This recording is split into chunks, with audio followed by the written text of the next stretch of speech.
Okay, hello. Hi, hello. I'm Audacious Gaming. Welcome to my Skyrim Special Edition live stream.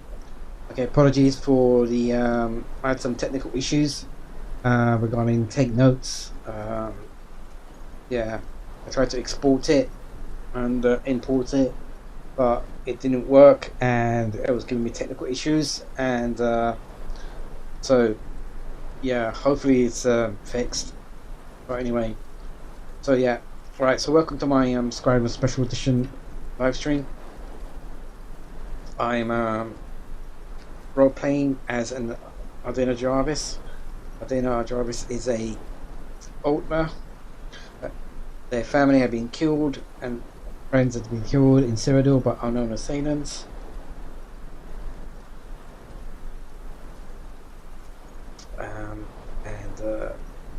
Ardaena is a fledgling mage, learning spell research and Skyrim. Their pursuers seem to have stopped chasing them, and Ardaena feels it's safe for now and just continues to survive in Skyrim. Right, so let's get the admin out of the way. Hopefully stream elements will kick in.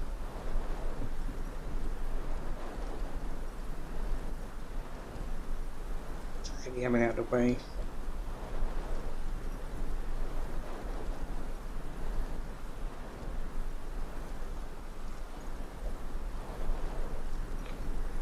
I want to support the stream. I'm using the Librum SE modlist, and this is the current version that I'm using.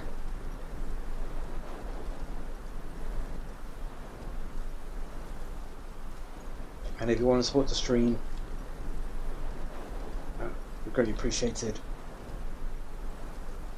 So thanks to all the joining viewers. Been following the playthrough.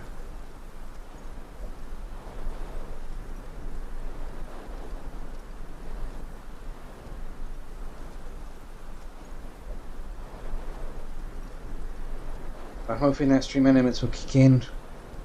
We'll give it a few minutes. Okay. Right, so my characters decided to help some Khajiits that they found. The Khajiit they found there.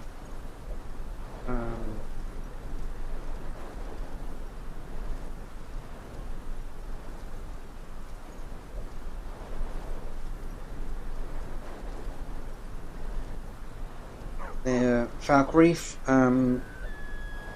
decided to go on a little adventure. Yeah, so I had to load the previous save. So that only seemed to work. So right,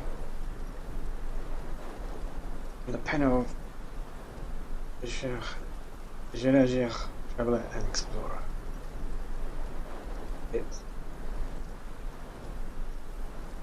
This is a record of my. It's a record of parents traveling the Moonpath. Okay, it's actually I don't know. Is that a Khajiit name? I don't know. This is a record of my experience traveling the Khajiit Moonpath. I find it of a particular note that when referring to these ancient caravanways, Khajiits refer not to the. Okay. He's not talking in third person, so. Or is it? Okay. Okay. Right. The Khajiit refer to the moons Massa and Secundum, but for a single moon. I'm unable to deduce whether by this they mean the former, the latter, or some other celestial body known only to the people of Elsweyr. Yeah, he's not from Elsweyr. He's not Khajiit. I don't think he's Khajiit. Not many people are aware of the very precise patterns of Khajiit caravan movements, but to anyone who has travelled with them, it becomes very obvious after a single moon cycle. The Khajiit revere the moon and aim to mimic its travels and phases across the sky in common movement. To them, this is a deeply spiritual experience. Simply packing up and leaving is never just decided on trade or urgency. The caravan has to wait for the correct phase of the moon. There are phases and times for moving due to danger, trade, crime, and many other reasons a group would feel compelled to leave. This is the main reason one finds Khajiit loitering about settlements even when they are no longer welcome.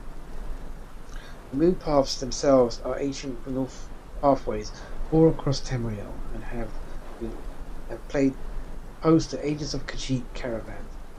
As the precise routes and entry points are a secret, every Khajiit travelling path has a duty to maintain them and leave no trace of his or her past.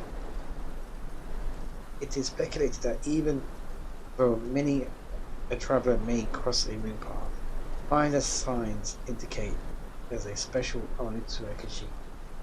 A twisted leaf, a hidden sign, or even a subtle scent may all be as signs of a path of the Khajiit. Even though a moon path might not be the fastest route, the spiritual rally empowers the caravan members to move at a more than steady pace. When asked, a traveller on the moon path explained to me, these paths are ancestral use before the coming of the Mer. They guide us and always lead us to this destination. See, okay, unfortunately, it is this that the meaning of the moon becomes twofold, both the physical moon and spirits of the elders. Even though I travelled for many months on the moon path to Enlil, I was only ever able to find the entrance, but never able to maintain the path without a Khajiit guiding me. It is no surprise that they maintain a mystery to anyone not invited to travel, including myself.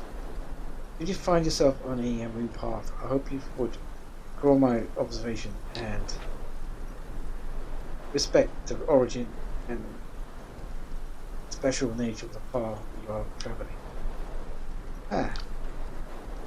Interesting. Anything to say? Any thoughts? I'm afraid not.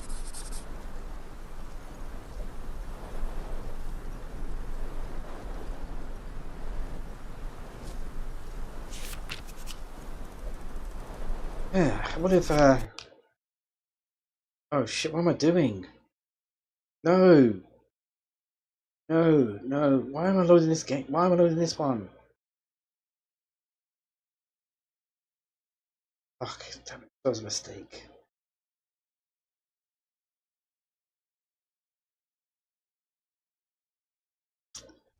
Shit.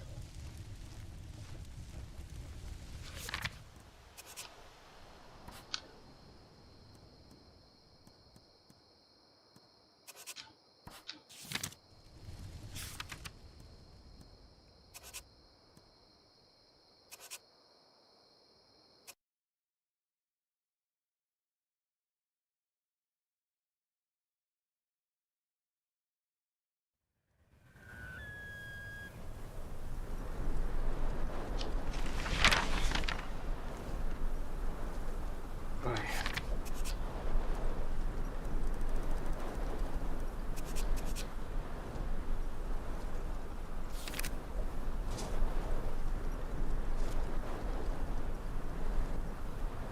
Okay, so I'm going to turn off the compass because this is completely blind.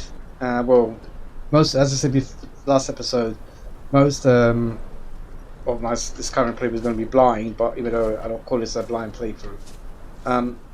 Anyway, so I'm going to turn the compass off.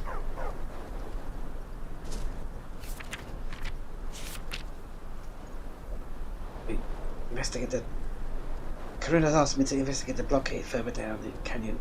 There's a probably band as many Khajiit have taken to highway robbery. the rule of the family. Okay, right, come on, let's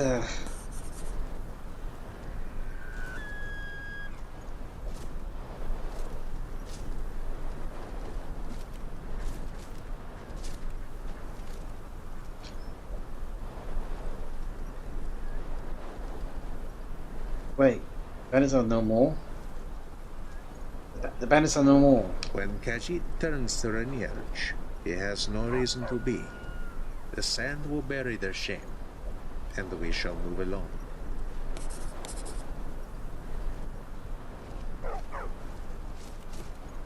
Huh.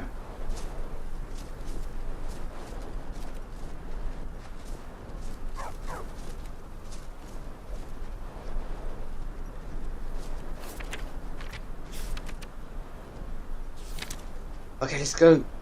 Let's go back. Continue the journey. Okay.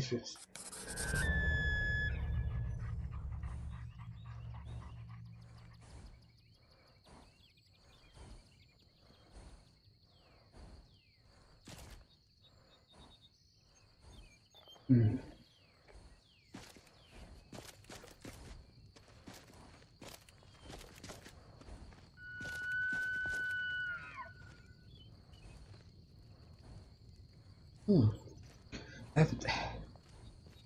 Okay. I need to update my journal. I need to update my journal. Well, hopefully the journal thing works. It won't crash.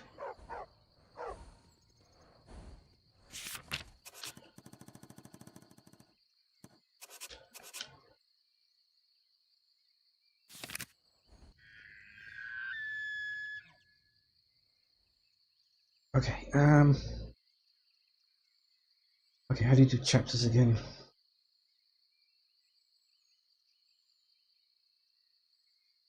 Uh,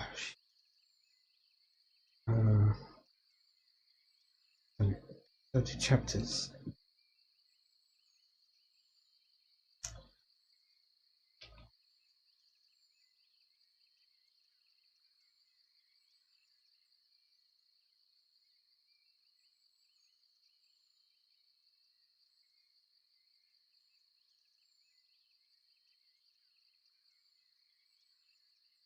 History, journal, quests.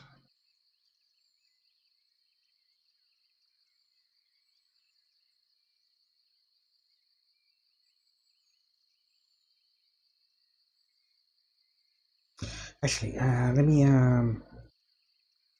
do. We'll try just persons first. Persons.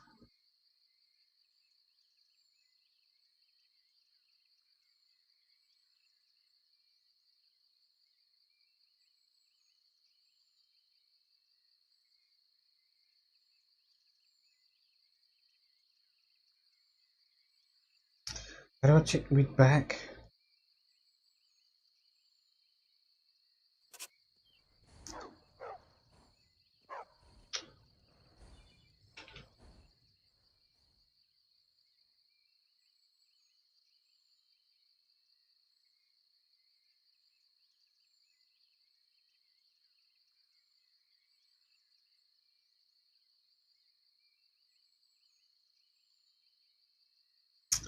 Shit, how do you? Damn it, I forgot to do this.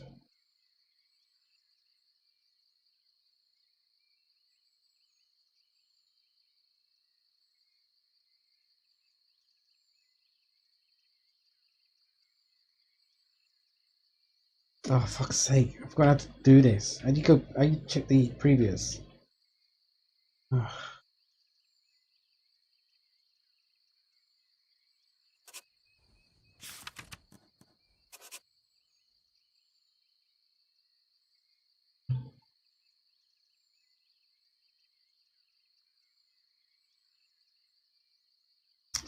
oh my god, I can't.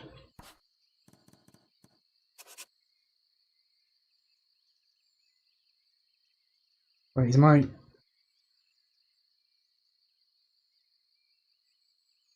Oh my god, I can't scroll down.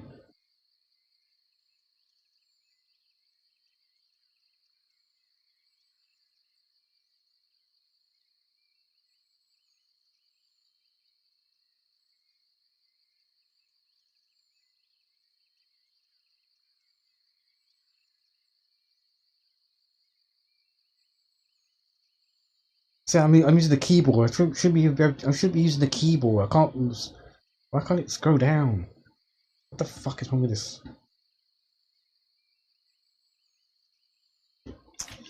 Oh my god, what is wrong?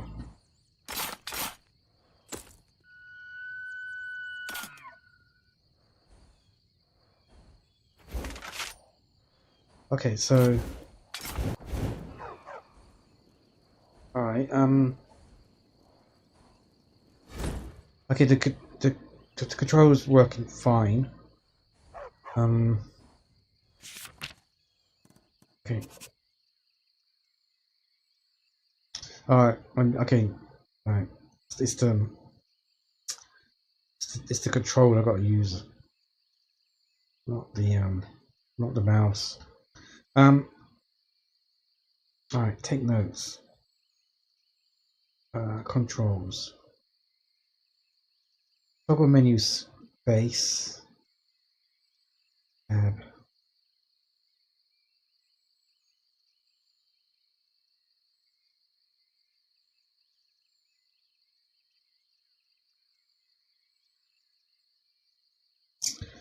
I need to write this down, innit? So I don't forget.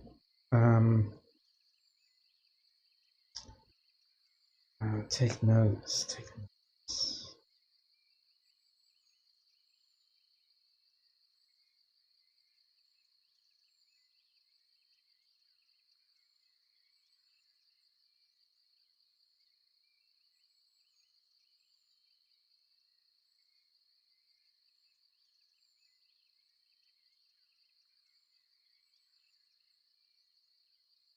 Right, so I need to type this in. So don't forget.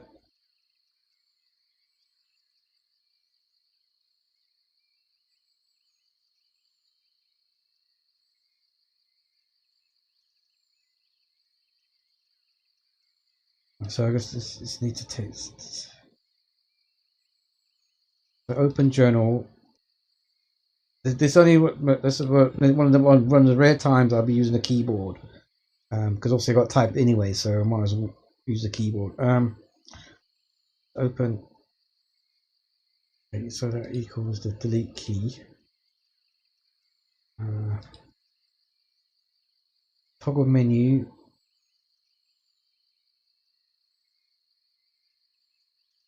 The space.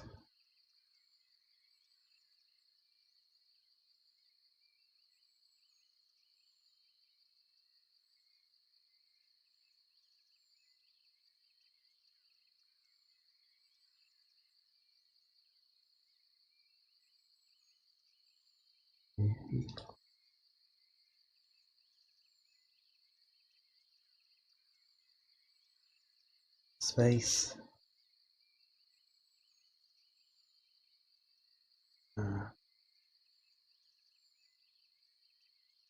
Chapters.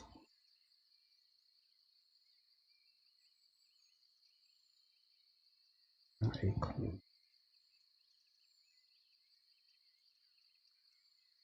6.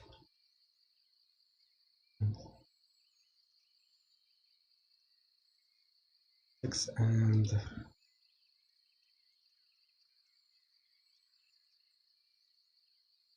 then 7. What else?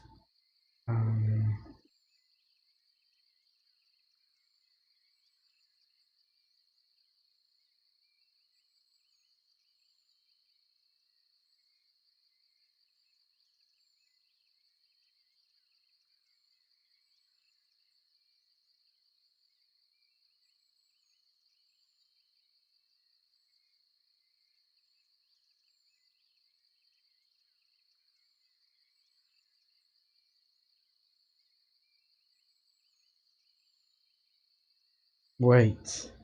Oh. Okay, I got feeling this. I got okay.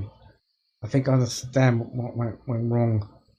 Well, I don't know, not really, but I think after the journal's blank now. I got feeling the journey's blank. The journal's blank. I need to. Okay. Um. Uh,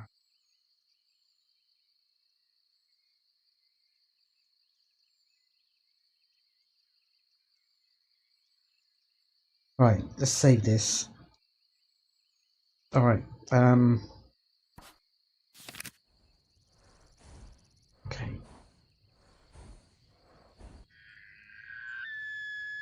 Right. Is stream manager kicked in yet? Okay. Looks like it's kicked in. All right. Cool. Yeah. I got feeling the journal's blank.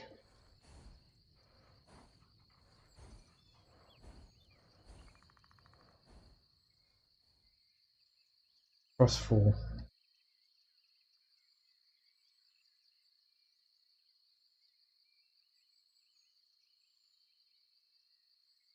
Okay. That doesn't help.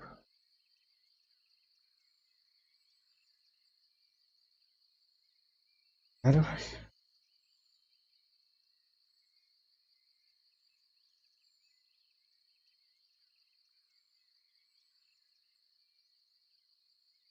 Okay, I need to. Is there a way to move this thing? Because this is not working.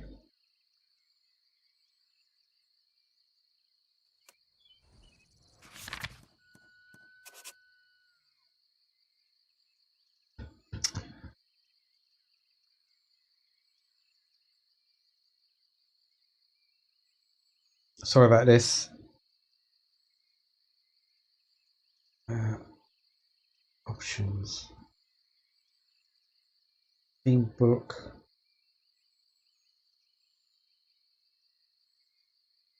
Handwritten fonts.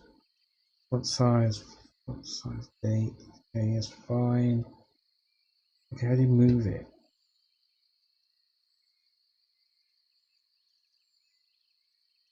I thought you could move it. I thought you really can move it. Right, in the menu. Okay, theme. Okay, dark.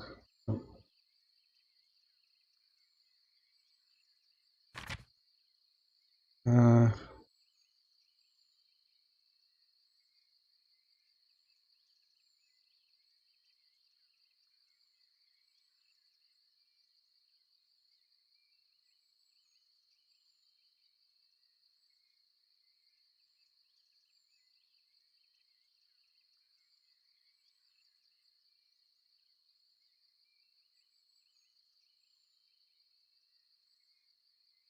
um,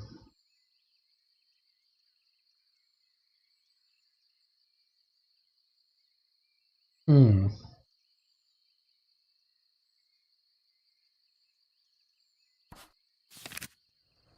Okay, this is wasting time. This is. It's page 2 of 2. How do you move the next? How do you go back?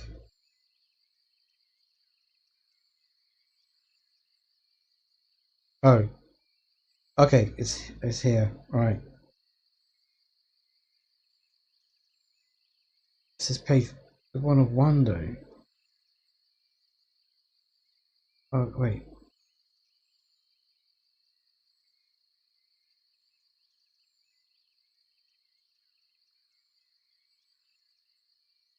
Oh. Okay, that's persons. Alright. Okay.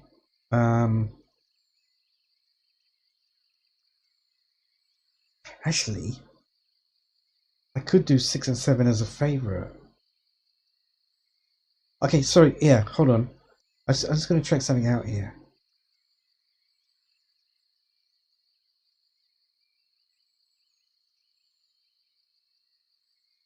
Okay, let's hold on. Let's close this down for a minute. Okay, I just realized something. Maybe I could still.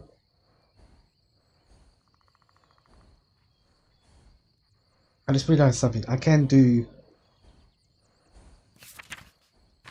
favourites. 6 and 7. Alright, that's 5. Okay, what can I do for 6 and 7?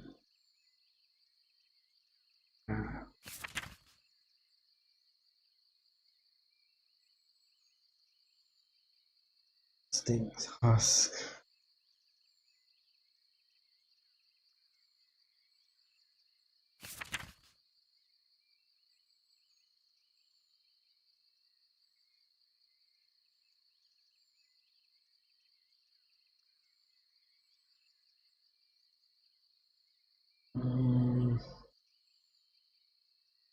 Okay, what can I do for... What can we...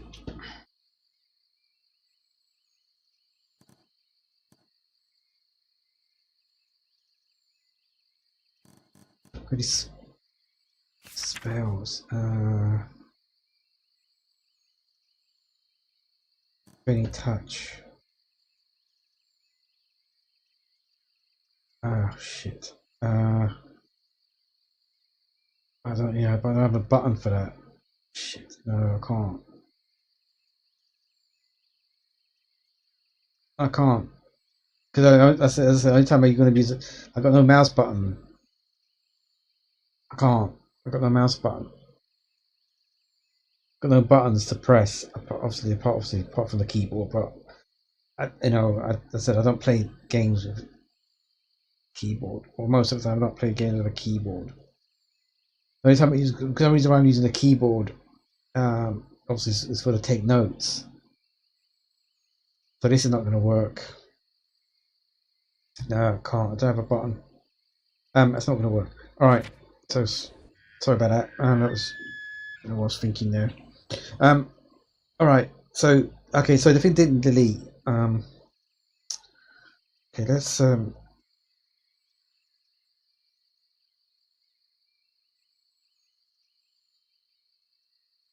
miscellaneous.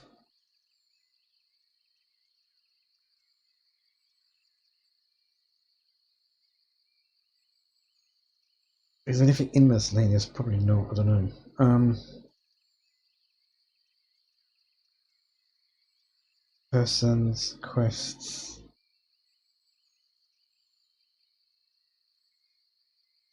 So how do you open it?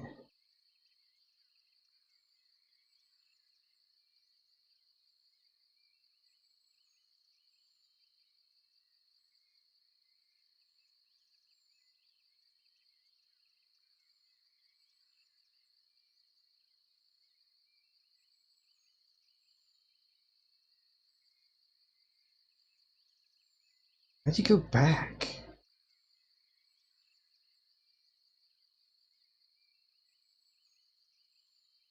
What am I missing here?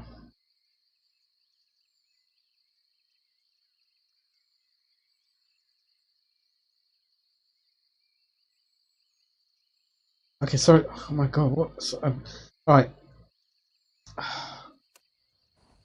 Okay, I'm not. Okay, I'm gonna figure out. I'm gonna figure out off camera. Alright. Anyway. Okay. It's wasting time. This place is not bad. Nice place. I never. So, are we on our way to Elsweyr? Are we on our way to Elsweyr? Yeah.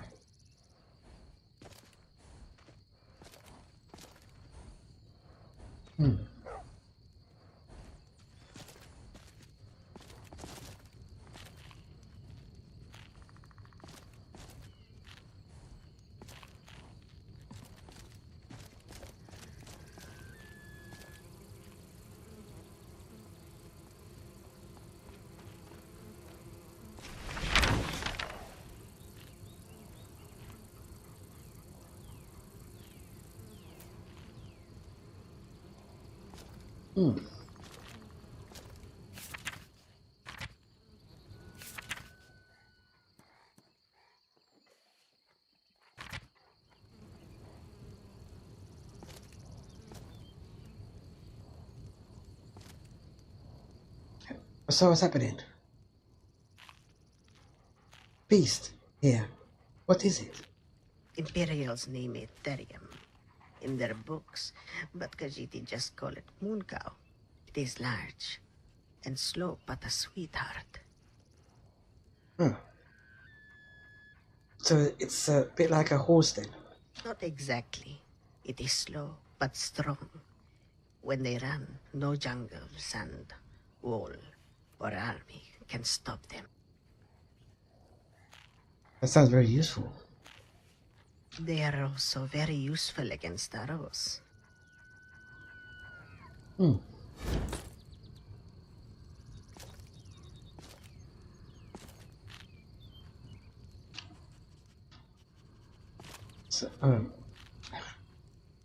So why have we stopped now? We can go no further. The bridge has collapsed. Khajiiti no longer maintain their names, their pride, or their roads.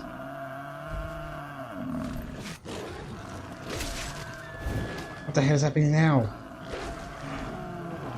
No Magicka.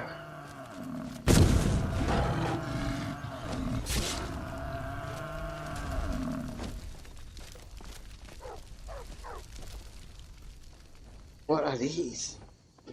Wow.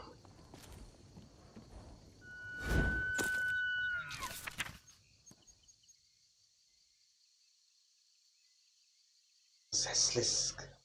Okay, obviously my character doesn't know what these are. Alright. Never seen them before. And so he's gonna take the tooth of this creature.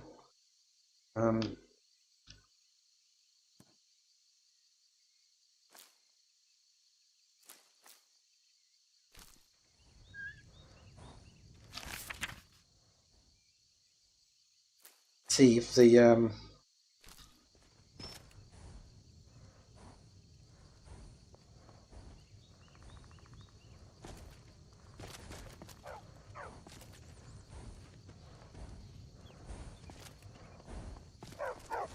what was that? What was that?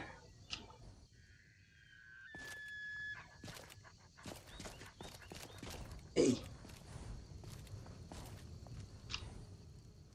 This is the bridge has collapsed. I was go ahead for a waiting point.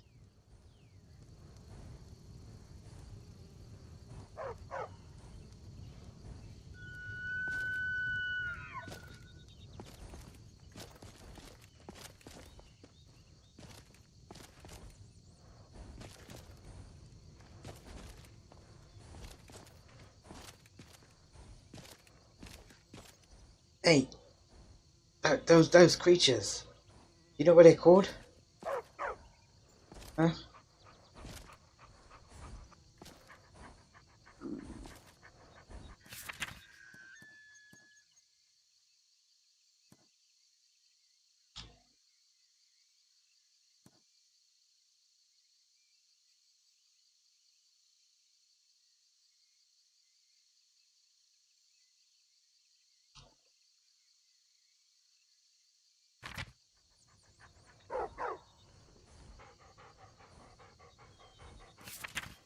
What did you call them?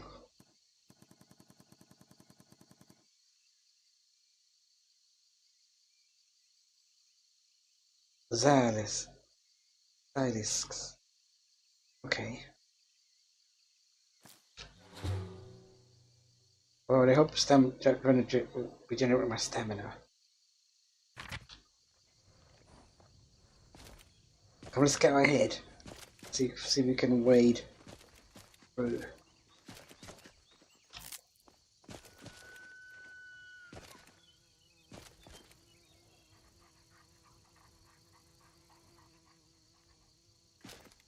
Bridge is broken. So, which way did we come? Did we come? No idea.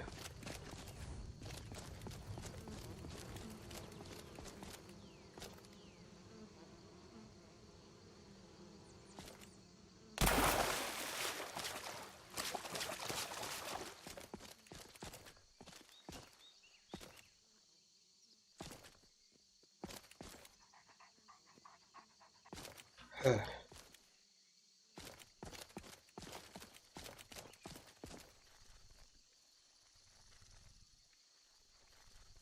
are these spiders?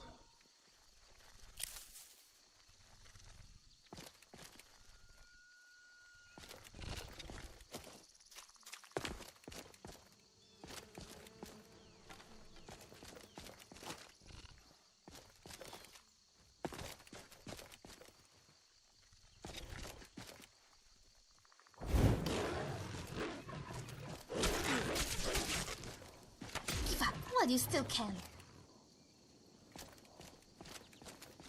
Damn it, stuck.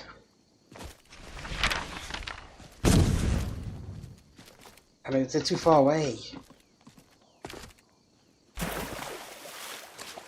Shit. Get out of the water.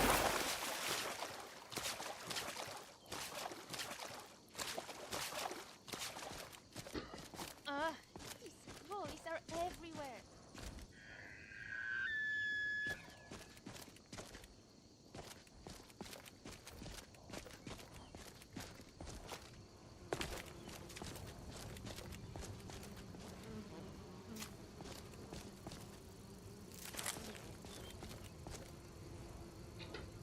I'm gonna crush you, bug.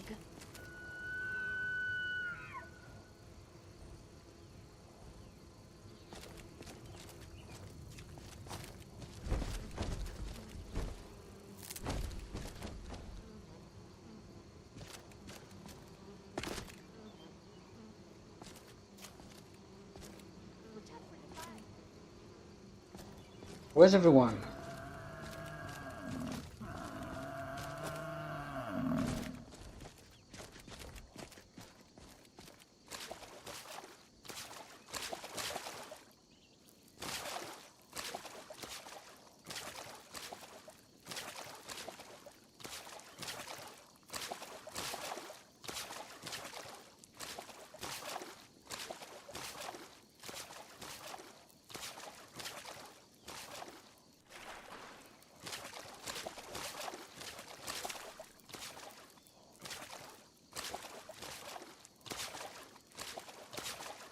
We can't go this way.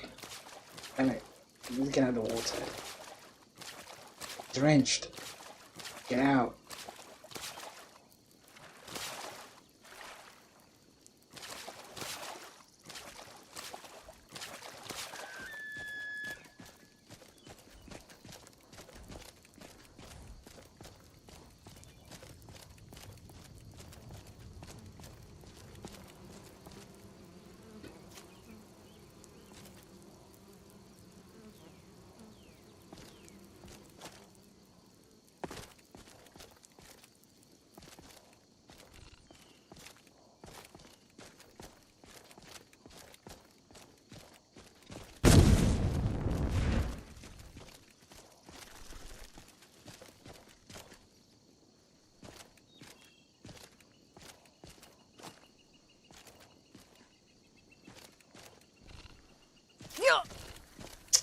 Shit.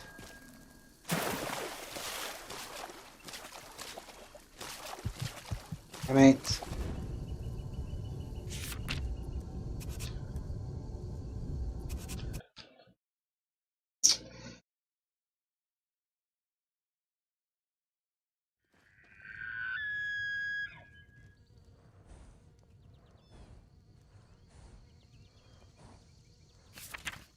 I can't.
Since the bridge has collapsed, I'll scour ahead for a waiting point. You are very useful, my friend. We will wait here and offer to little Thar. We will speak with the moons and the forests in Thar's sweet dreams.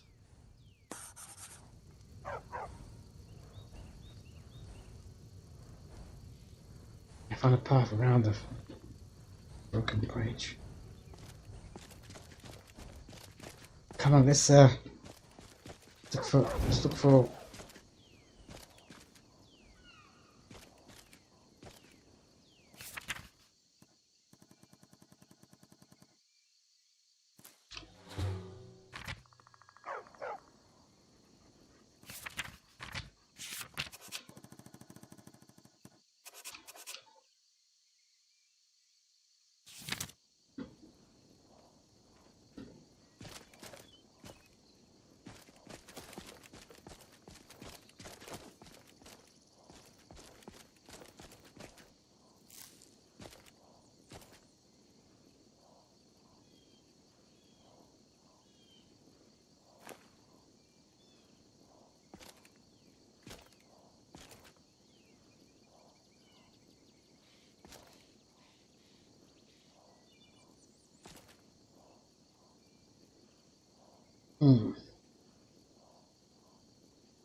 Spider.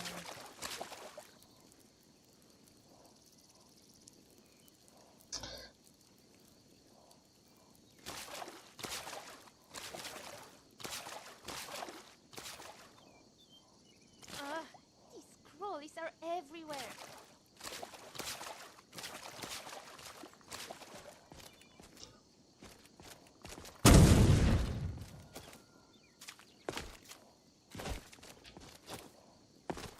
I'm gonna crush you, bugger. God damn it! It's too many rocks in the. Ugh. Stuck. Can't see them.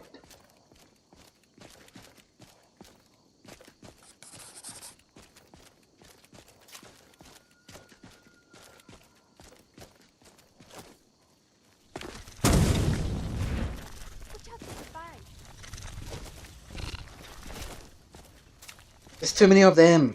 Damn it, I'm stuck.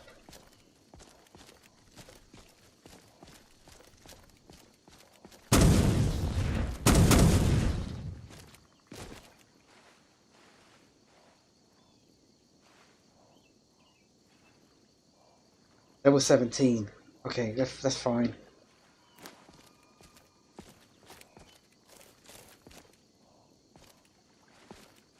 God, these are only hatchlings.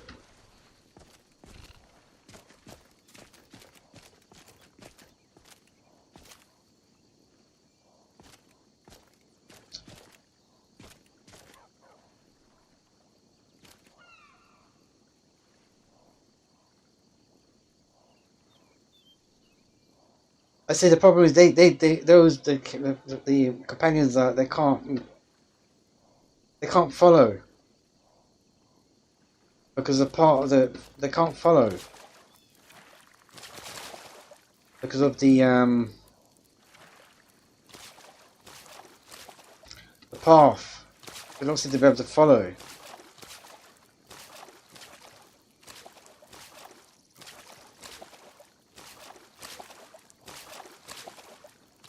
So even my character can't even go properly.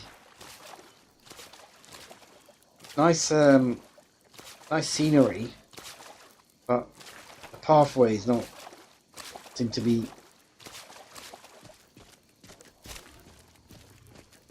doesn't seem to be great.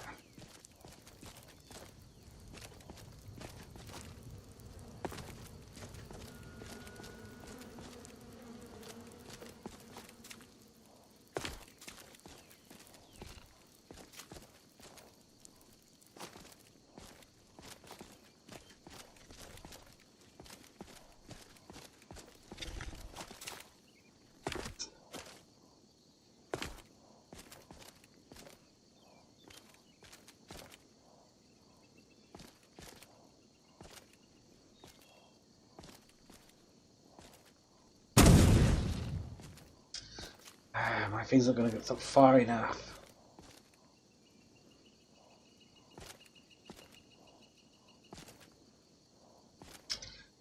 I need some magicka.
Shit.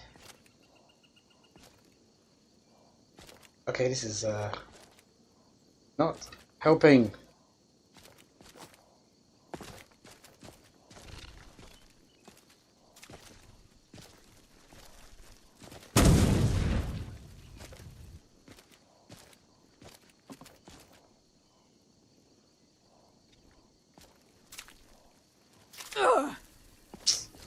Shit. Gonna die. Can't get poisoned. Okay.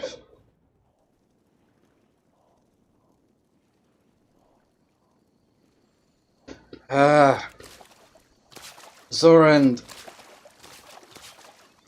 so look, these two, they can't. They're stuck in the river. They can't follow the path. They get stuck.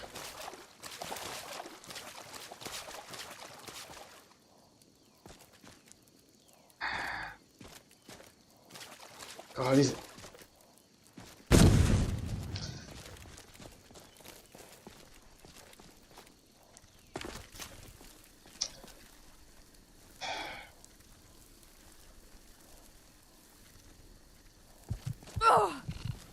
Shit. Ugh. Fucking spiders.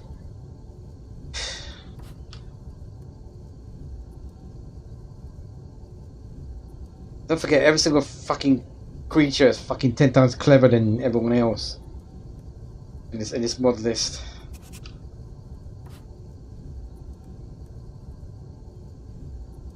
So I got two followers that can't wade through water, can't find the path.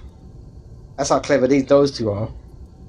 And you got spiders that fucking like combat mercenaries. Fucking.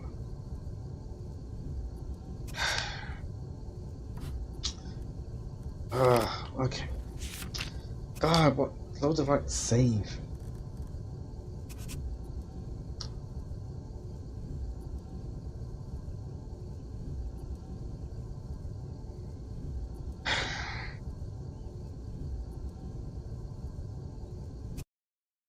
I'm gonna have to teleport. I can't teleport Zora.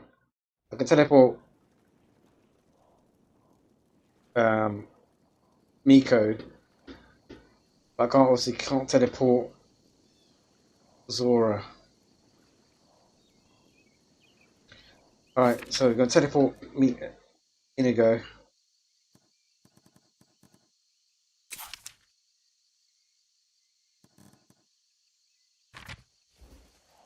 Right, Inigo.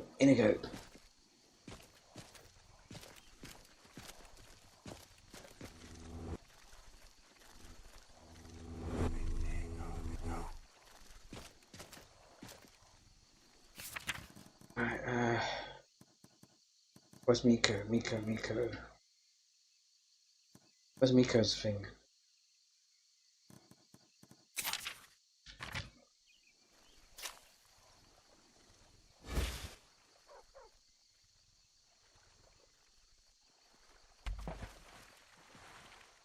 Come on, Miko, go on.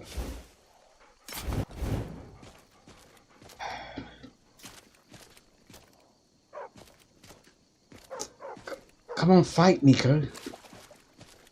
Where's Inigo? Is he fighting? See, my character can't get poisoned because of the traits. They can't get disease because, as you can see, disease poison doesn't work, doesn't go good for that character. And obviously didn't realize in fucking spiders. Didn't realize they're gonna have spiders on the way to this Moonpath. I suppose spiders everywhere in here. Damn spiders.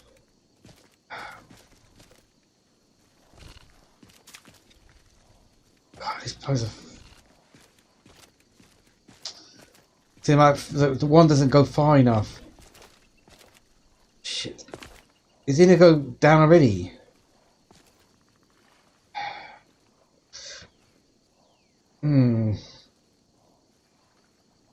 Okay.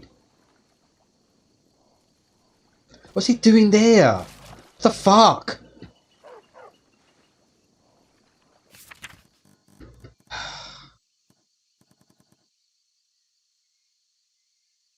Yeah, obviously this is the first time I've ever done this Moonpath to, ever done this. I've noticed things been there for the last 50 years. It's been this mod.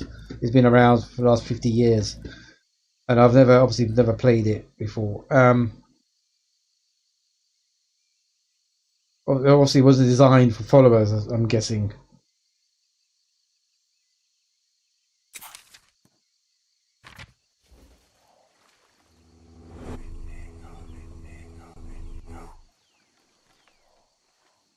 Where is he? He can't. He can't go there.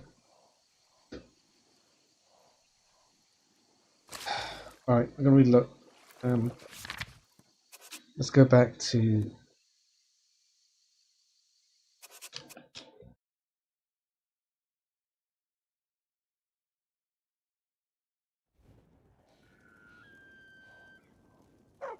I'm gonna do the kid all thing in a minute. Because this is going to be ridiculous.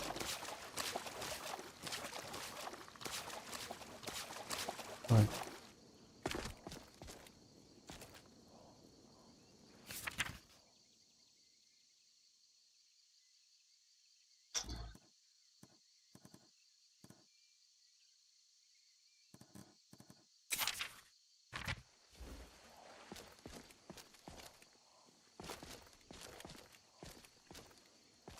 And don't forget the spiders. They can shoot far away. And I learned something from that fight. Don't get hit. right, can you guys come up here? Well, okay.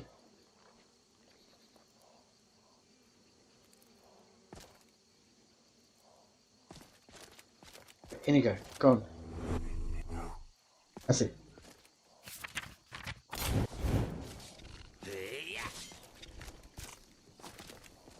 No, he's gonna get massacred. He's already got massacred already. Okay. Crush you, bug. Well, come up here and try to do it.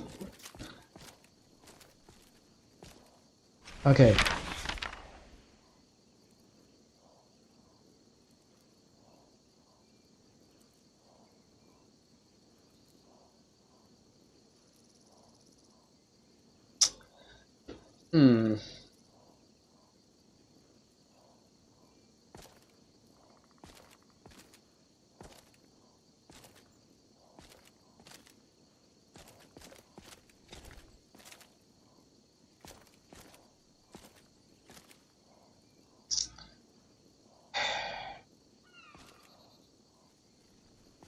Oh, this is stupid.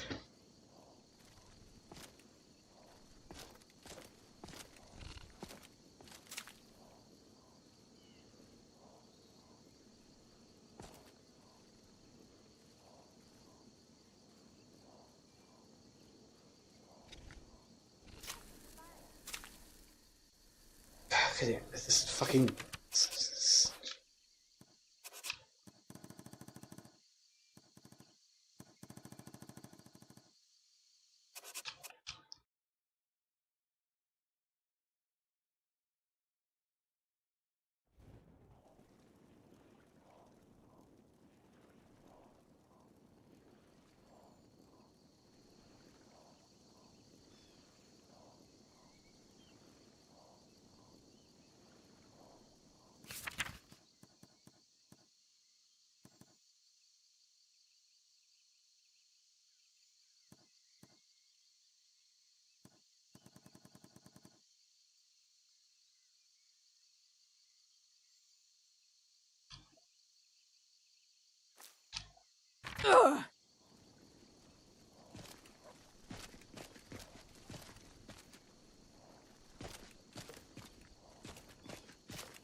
Right, let's put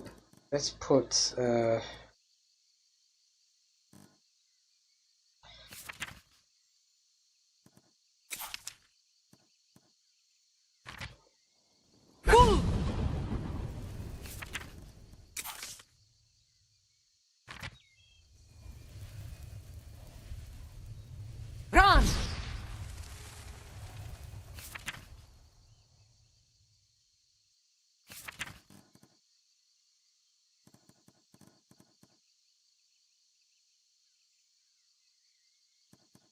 let's put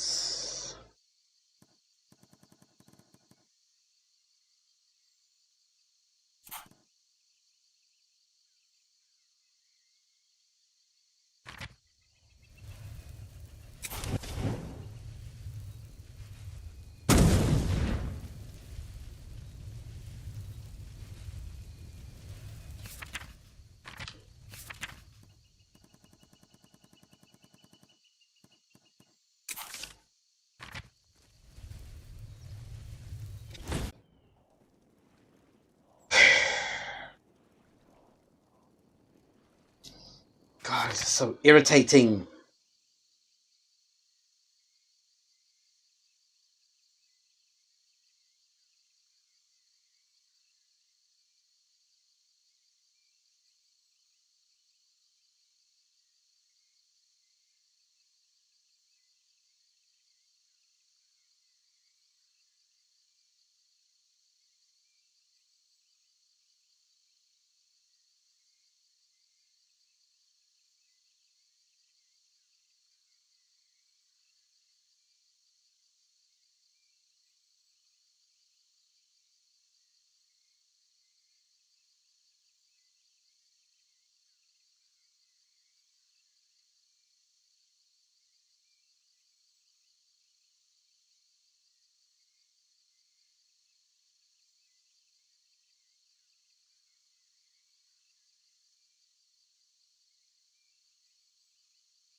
Okay, that's not gonna fucking work. Not gonna fucking work. Goddamn fucking spiders, man. Fucking hell.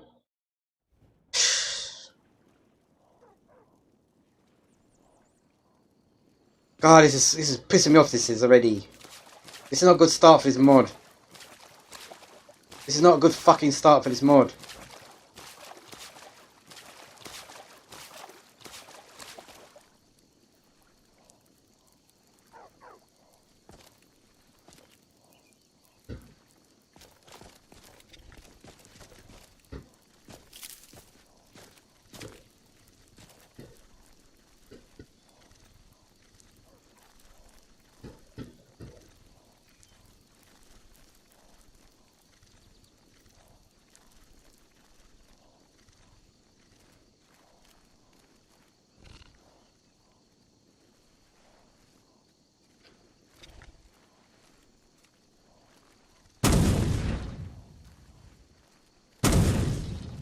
So the fucking things are too fucking far away.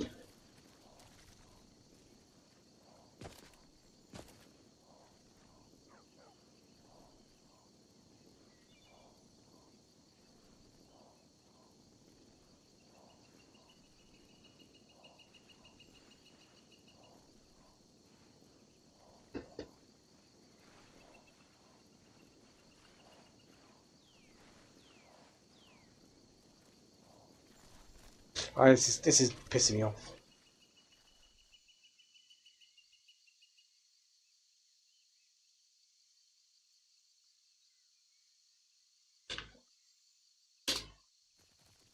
Pissing me off.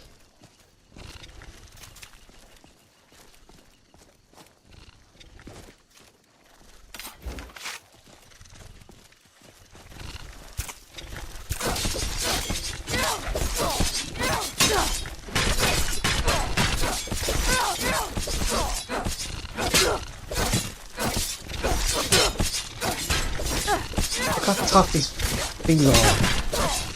It's supposed to be level 17. Fucking hell, I hate to do a level 20, 30. I can't do cure because obviously it's going to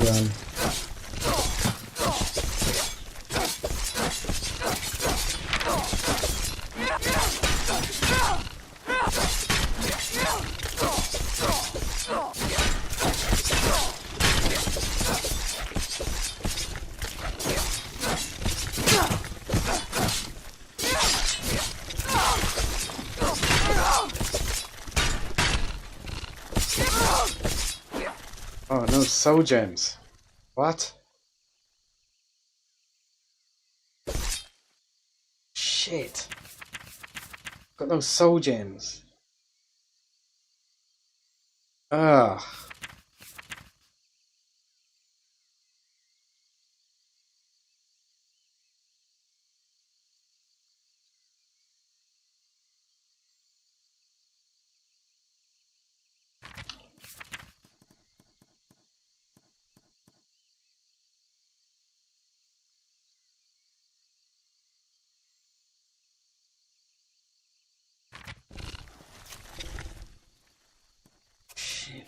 Sorry, I thought I had soul gems in here.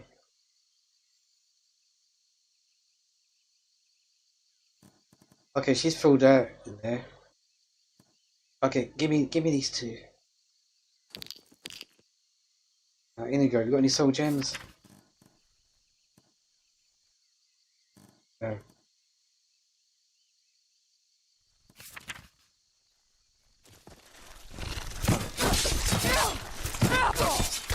Yeah, apologies for this. But, you know.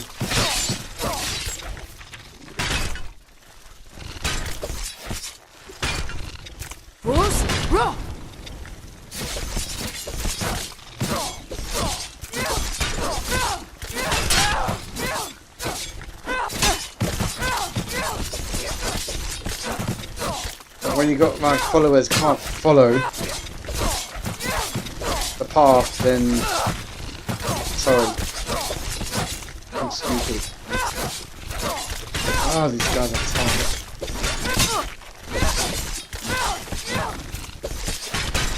No gem. What?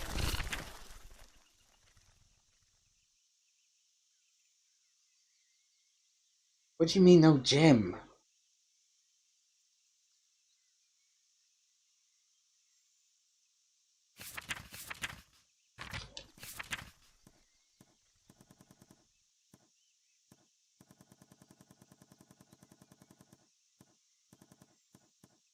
Common zone gem.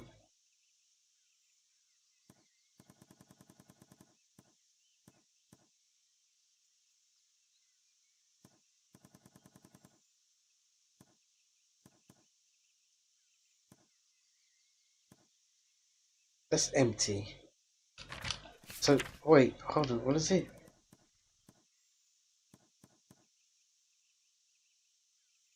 Target dies within 4 seconds. Fills a soul gem. What?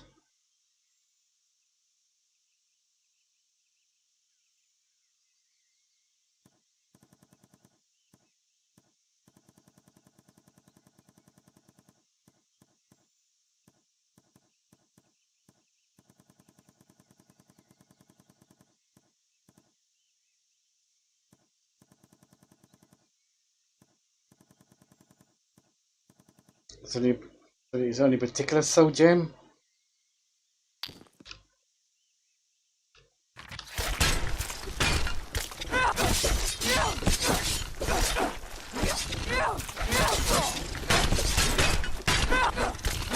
You know something?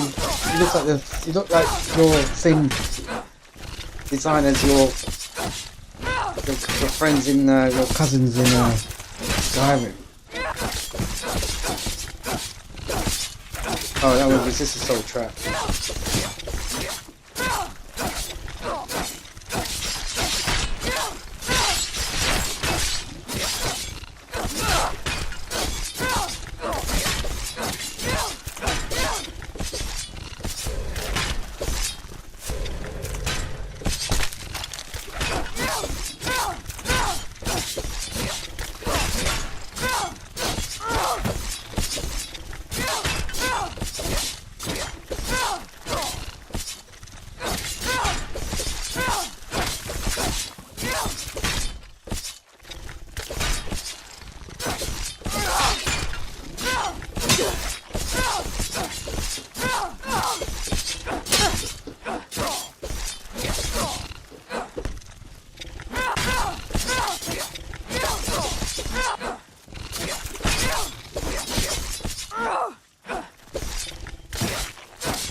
And how they find the path?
Okay, I found a ford down the river. A strong card, but it should be fine. Oh yes, no worries. Our moon cow is heavy. We feed them with Thelma droppings. Okay, so where do we go next? The Palmar have invited you to their jungle. This is rare, but it seems they have been expecting you. We will What? bring you there to meet them before the day breaks.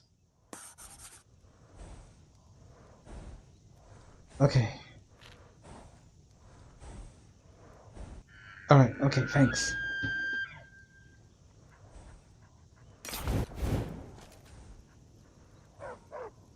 Yeah, that was ridiculous. That thing was so fucking ridiculous. But hopefully we won't get fucking stuck in the next part of this quest. Right, let's come on. Because that was so stupid it was.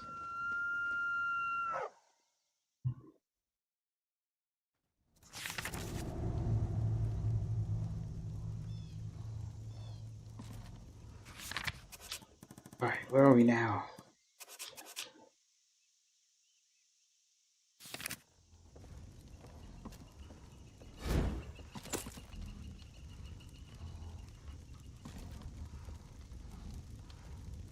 Are you quivering? Don't be scared. Okay. So where are we now?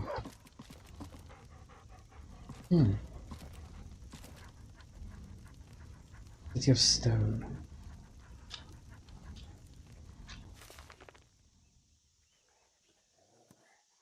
Good.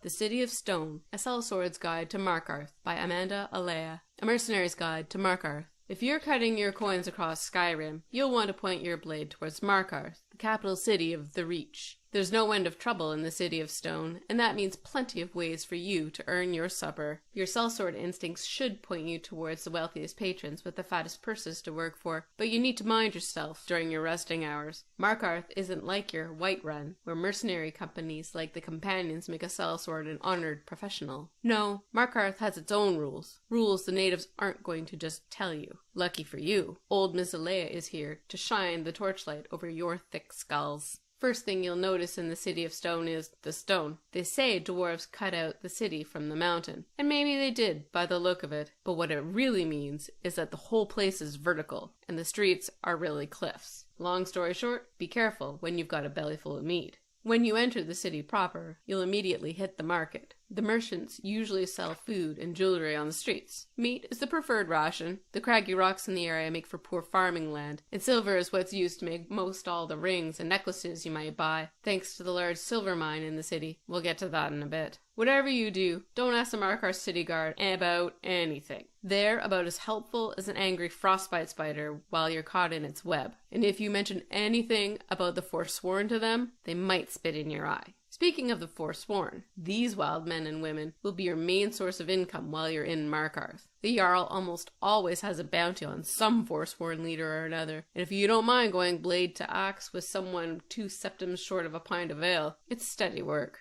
The Silverblood Inn is where you want to head into after seeing the market. The drinks are, as usual, watered down, and judging by the metallic taste, with water from the rivers that run through the city's smelter district. What's important here is getting a room to stay in. You won't find any friendly faces to con your way into a cheap place to stay in Markarth. The natives don't trust strangers, so save yourself the trouble and put down your coin to rent a real room.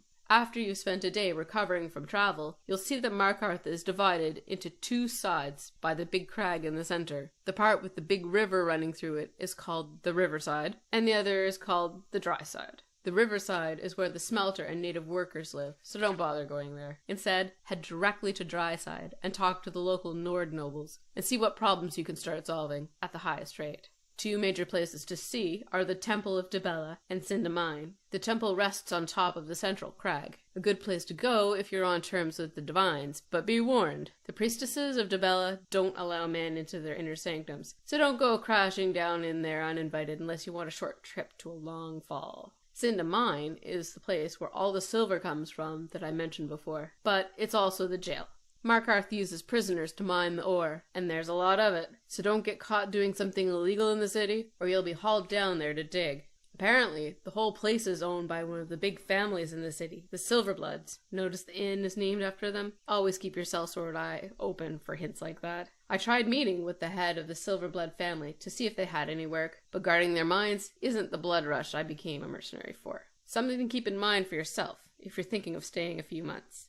The final place I'll talk about here is Understone Keep, the home of the Jarl in Markarth. It's a fancy palace like any other, assuming your palace is built underground, but what you need to know is the city underneath the keep. That's right, there's another city below Markarth, one of those old dwarven ruins. They sometimes have expeditions in the ruins that makes for a good job, guarding the scholars, maybe lifting a few stones here and there. If you're lucky, you might come across one of those old dwarven machines, and you can bring back a souvenir after you've done breaking it apart.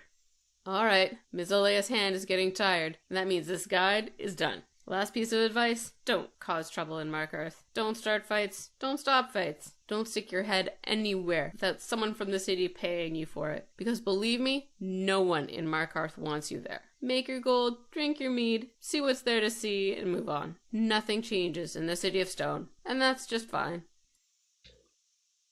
Interesting. Interesting that this book is here about Markarth. On the road to Elsweyr.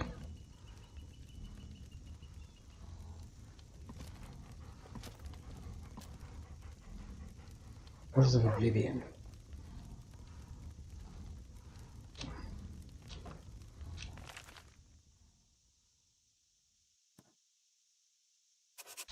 The Waters of Oblivion, a work on the dangers of Daedra and Oblivion. 120 numbered ages in the void, that fated folk had grown deep-schooled in evil. Then the bright gods resolved to punish those faithless spirits and shatter the unruly caitiffs, those huge, unholy scathers, loathsome to the light. They repented exceedingly that they had gazed upon Oblivion and seen there the first of dark kin, and welcomed them as brothers and sisters. The principalities of victory beheld how great was the wickedness of the wayward spirits, and saw that they were bold in sin and full of wiles. They resolved then to chasten the tribes of Daedra, and smite dark kind with hammer in hand. But ever shall darkness contest the light, and great were the powers that breathed the void and laid waste upon one another, and no oath might bind them, so deep were they in envy and perfidy. For once the portals are opened, who shall shut them upon the rising tide?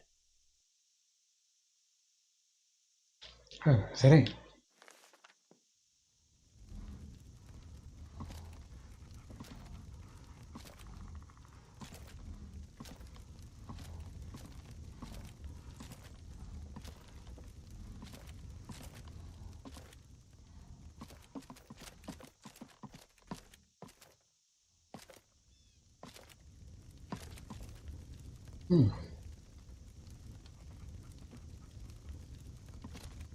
So, this place is very, yeah.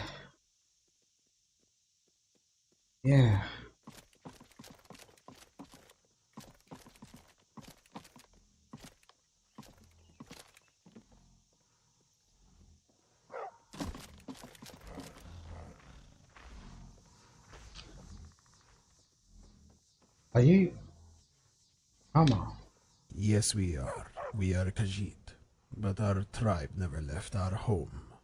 We've come to guard you, as we were ordered by our pride leader, Deepclaw.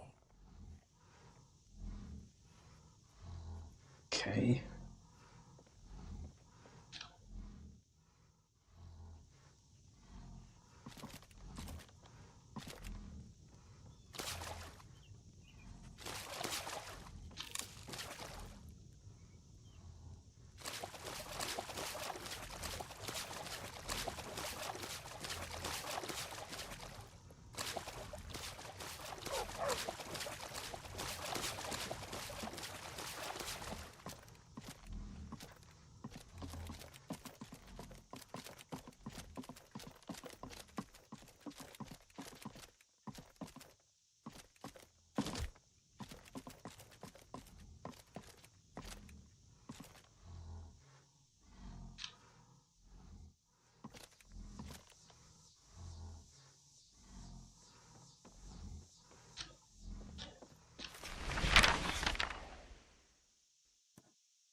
Heavy Armor Forging by Sven Two Hammers, a guide to creating heavy armor. Heavy armor must be designed to take a lot of punishment. It will receive direct blows from all sorts of weapons while protecting the wearer. Leather strips are used to make the straps and bindings in all armor. Iron and steel are easy to work. Just heat them up and pound them into shape. The heat of the forge is not that critical. Avoid filing off any of the metal. Always try to conserve the metal and work it back into shape. The iron armor requires a large number of iron ingots. A smith might need a couple of dozen to complete a full set of iron armor. Steel armor primarily uses steel ingots, but some iron is used as well. Dwarven armor is made from dwarven metal. The secret of this material was lost when the dwarves disappeared millennia ago. Now it can only be found as scrap in the ruins of their abandoned cities and fortresses.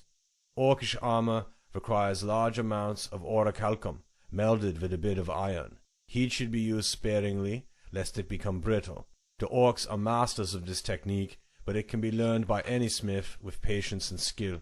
Steel plate mail is made by adding steel to molten corundum. The alloy is stronger than either material by itself.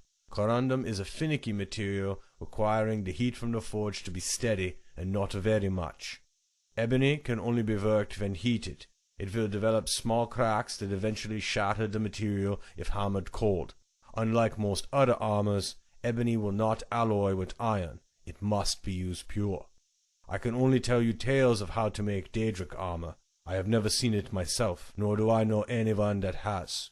The stories say that it should always be worked on at night, ideally under a new or full moon and never during an eclipse. A red harvest moon is best. Ebony is the principal material, but at the right moment a Daedra heart must be thrown into the fire. Okay. Very helpful.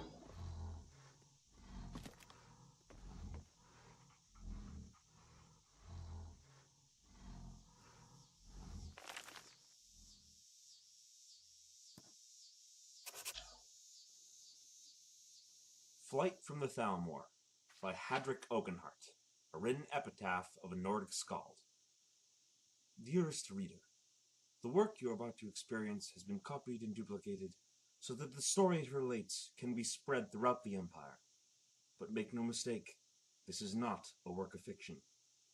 The events chronicled in this account are all true, were originally documented in a private journal, which now remains safely guarded in the House of Quills in Hammerfell, and occurred not more than a year before this book was printed. Ashad ibn Khaled, High Scribe, House of Quills, Hammerfell. It's been 9 days. 9 days since I slipped my bonds. 9 days since I strangled my captor with my own chains. And 9 days since I rushed headlong into the night, always listening, but never looking back. But in order to understand my current predicament, one must first understand where I came from, and just where the story began. My name is Hadric Oakenheart, and I am a proud Nord of Skyrim. I am a skald by trade, and received my formal training at the Bard's College in Solitude. For years, I made my occupation as a traveling musician and minstrel, and even served several stints as warbard in service of the armies of the various Jarls. And it's fairly safe to say that if I weren't a bard, I never would have gotten into this mess to begin with. My troubles began when I first started singing about Talos, the ninth and greatest divine, beloved of the people of Skyrim. Turns out, he's not so beloved by the Thalmor. Ah, yes, the Thalmor. As common as a head cold in Skyrim these days, and just as annoying. Or so I thought at the time, before their true power and influence made itself known. For those not in the know, the Thalmor are Skyrim's recently honored guests. High elves of the Altmer Dominion who were gracious enough to not wipe us all out during the Great War. But, as every Nord of Skyrim knows, Thalmor graciousness comes at a terrible price. One of the stipulations of the White Gold Concordat, the peace treaty between our peoples, was the abolishment of Talos worship. A man ascend to godhood? Preposterous, claimed the Thalmor. And so, the open worship of Talos has been outlawed in Skyrim, and actively enforced in those cities where the Thalmor have a tangible presence. Cities, I might add, in which the Empire has the most secure foothold. It was in one of these cities, Markarth to be exact, where I made the conscious decision to defy the ban on Talos worship. And my defiance came in the form of, what else? A song. For what bard who has spent time writing and rehearsing an original work can possibly refrain from performing it? So perform it I did. Not once, not twice, but 7 times, once a day, for an entire week. Now, here's something most of my kinsmen are unaware of.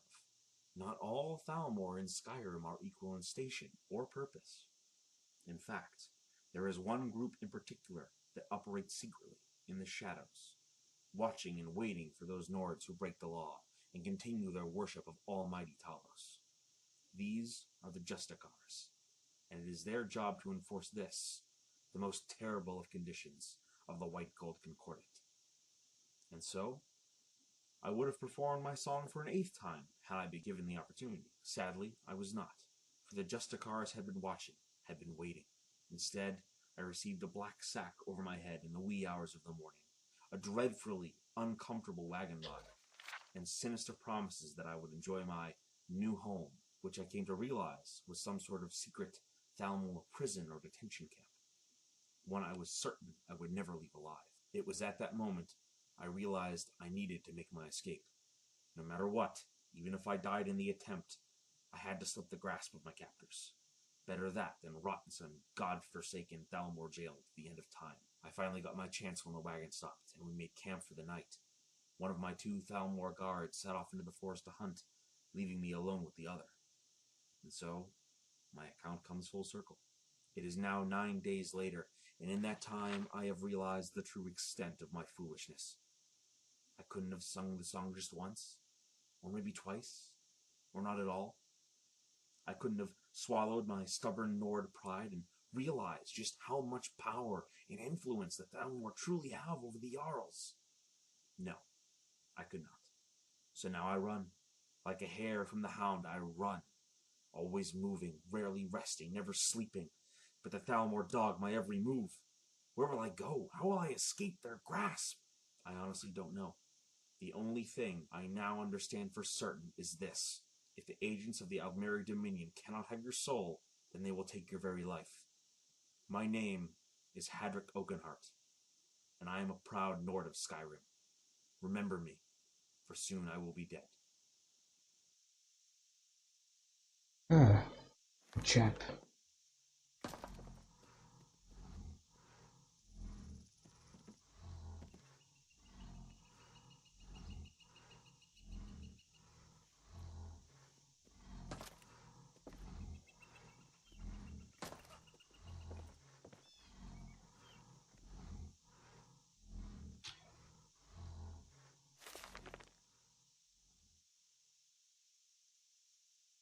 Hmm.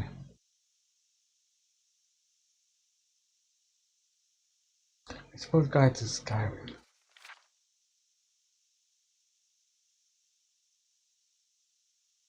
Okay, the font is a bit. I can just about read it.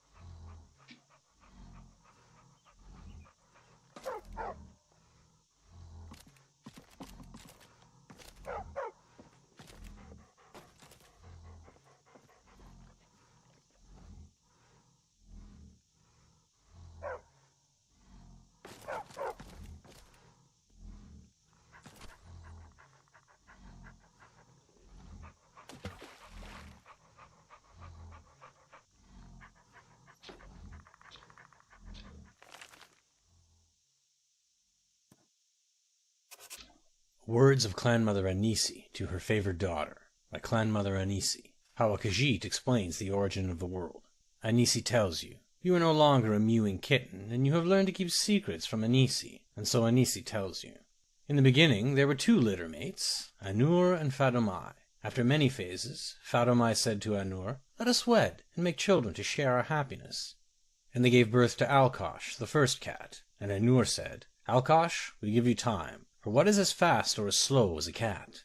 And they gave birth to Canarthi, the winds. Canarthi, to you we give the sky, for what can fly higher than the wind? And they gave birth to Magris, the cat's eye. Magris, to you we give the sun, for what is brighter than the eye of a cat? And they gave birth to Mara, the mother cat. Mara, you are love, for what is more loving than a mother? And they gave birth to Srendar, the runt. Srendar, we give you mercy, for how does a runt survive except by mercy? And many phases passed, and Anur and Fatamai were happy. And Anur said, we should have more children to share our happiness. And Fatamai agreed. And she gave birth to Hermora, and she gave birth to Hircine, and she gave birth to Mehrunes, and Mephala, and Sangin, and Shegorath, and many others. And Fatamai said, Hermora, you are the tides, for who can say whether the moons predict the tides, or the tides predict the moons? Hircine, you are the hungry cat, for what hunts better than a cat with an empty belly? Mehrunes, you are the Jah-Khajiit, for what is more destructive than a kitten? Mephala, you are the clan mother, for what is more secretive than the ways of the clan mothers? Sangin, you are the blood cat, for who can control the urges of blood? Shegorath, you are the skooma cat, for what is crazier than a cat on skooma? And Anur said, 2 litters is enough, for too many children will steal our happiness. But Canarthi went to Fatamai and said, Fatamai mother, Canarthi grows lonely so high above the world, where not even my brother Alkosh can fly. Fatamai took pity on her, and tricked Anur into making her pregnant again. And Fatamai gave birth to the moons and their motions, and she gave birth to Nirni, the majestic sands and lush forests. And she gave birth to Azura, the dusk and the dawn. And from the beginning, Nirni and Azura fought for their mother's favor. Anur caught Fatamai while she was still birthing, and he was angry. Anur struck Fatamai, and she fled to birth the last of her litter far away in the great darkness. Fatamai's children heard what had happened, and they all came to be with her and protect her from Anur's anger. And Fatamai gave birth to Lorkaj, the last of her litter, in the great darkness. And the heart of Lorkaj was filled with the great darkness. And when he was born, the great darkness knew its name, and it was Namira. And Fatamai knew her time was near. Fatamai said, Jah-Khajiit, to you Fatamai gives the lattice, for what is steadier than the phases of the moon? Your eternal motions will protect us from Anur's anger. And the moons left to take their place in the heavens. And Anur growled and shook the great darkness, but he could not cross the lattice. And Fatamai said, Nirni, to you Fatamai leaves her greatest gift. You will give birth to many people, as Fatamai gave birth today. When Nirni saw that Azura had nothing, Nirni left smiling. And all Fatamai's children left except Azura. And Fatamai said, to you, my favored daughter, Fatamai leaves her greatest gift. To you, Fatamai leaves her secrets. And Fatamai told her favored daughter 3 things. And Fatamai said, when Nirni is filled with her children, take one of them and change them. Make the fastest, cleverest, most beautiful people, and call them Khajiit. And Fatamai said, the Khajiit must be the best climbers, for if Master and Secunda fail, they must climb Canarthi's breath to set the moons back in their courses. And Fatamai said, the Khajiit must be the best deceivers, for they must always hide their nature from the children of Anur. And Fatamai said, the Khajiit must be the best survivors, for Nirni will be jealous, and she will make the sands harsh, and the forests unforgiving, and the Khajiit will always be hungry and at war with Nirni. And with these words, Fatamai died. After many phases, Nirni came to Lorkaj and said, Lorkaj, Fatamai told me to give birth to many children, but there is no place for them. And Lorkaj said, Lorkaj makes a place for children, and Lorkaj puts you there so you can give birth. But the heart of Lorkaj was filled with the great darkness, and Lorkaj tricked his siblings so that they were forced into this new place with Nirni. And many of Fatamai's children escaped and became the stars, and many of Fatamai's children died to make Nirni's path stable, and the survivors stayed and punished Lorkaj. The children of Fatamai tore out the heart of Lorkaj and hid it deep within Nirni, and they said, we curse you, noisy Lorkaj, to walk Nirni for many phases. But Nirni soon forgave Lorkaj, for Nirni could make children. And she filled herself with children, but cried because her favorite children, the forest people, did not know their shape. And Azura came to her and said, poor Nirni, stop your tears. Azura makes for you a gift of a new people. Nirni stopped weeping, and Azura spoke the first secret to the moons, and they parted and let Azura pass. And Azura took some forest people who were torn between man and beast, and she placed them in the best deserts and forests on Nirni. And Azura in her wisdom made them of many shapes, one for every purpose. And Azura named them Khajiit, and told them her second secret, and taught them the value of secrets. and Azura bound the new Khajiit to the lunar lattice, as is proper for Nirni's secret defenders. Then Azura spoke the third secret, and the moon shone down on the marshes, and their light became sugar. But Aoife heard the first secret and snuck in behind Azura. And Aoife could not appreciate secrets, and he told Nirni of Azura's trick. So Nirni made the deserts hot, and the sands biting, and Nirni made the forests wet and filled with poisons. And Nirni thanked Aoife, and let him change the forest people also. And Aoife did not have Azura's subtle wisdom, so Aoife made the forest people elves always, and never beasts. And Aoife named them Bosmer, and from that moment they were no longer in the same litter as the Khajiit. And because Aoife had no appreciation for secrets, he shouted the first secret across all the heavens with his last breath, so that all of Fatimai's children could cross the lattice. But Azura, in her wisdom, closed the ears of angry Anur and noisy Lorcage, so that they alone did not hear the word. So another okay,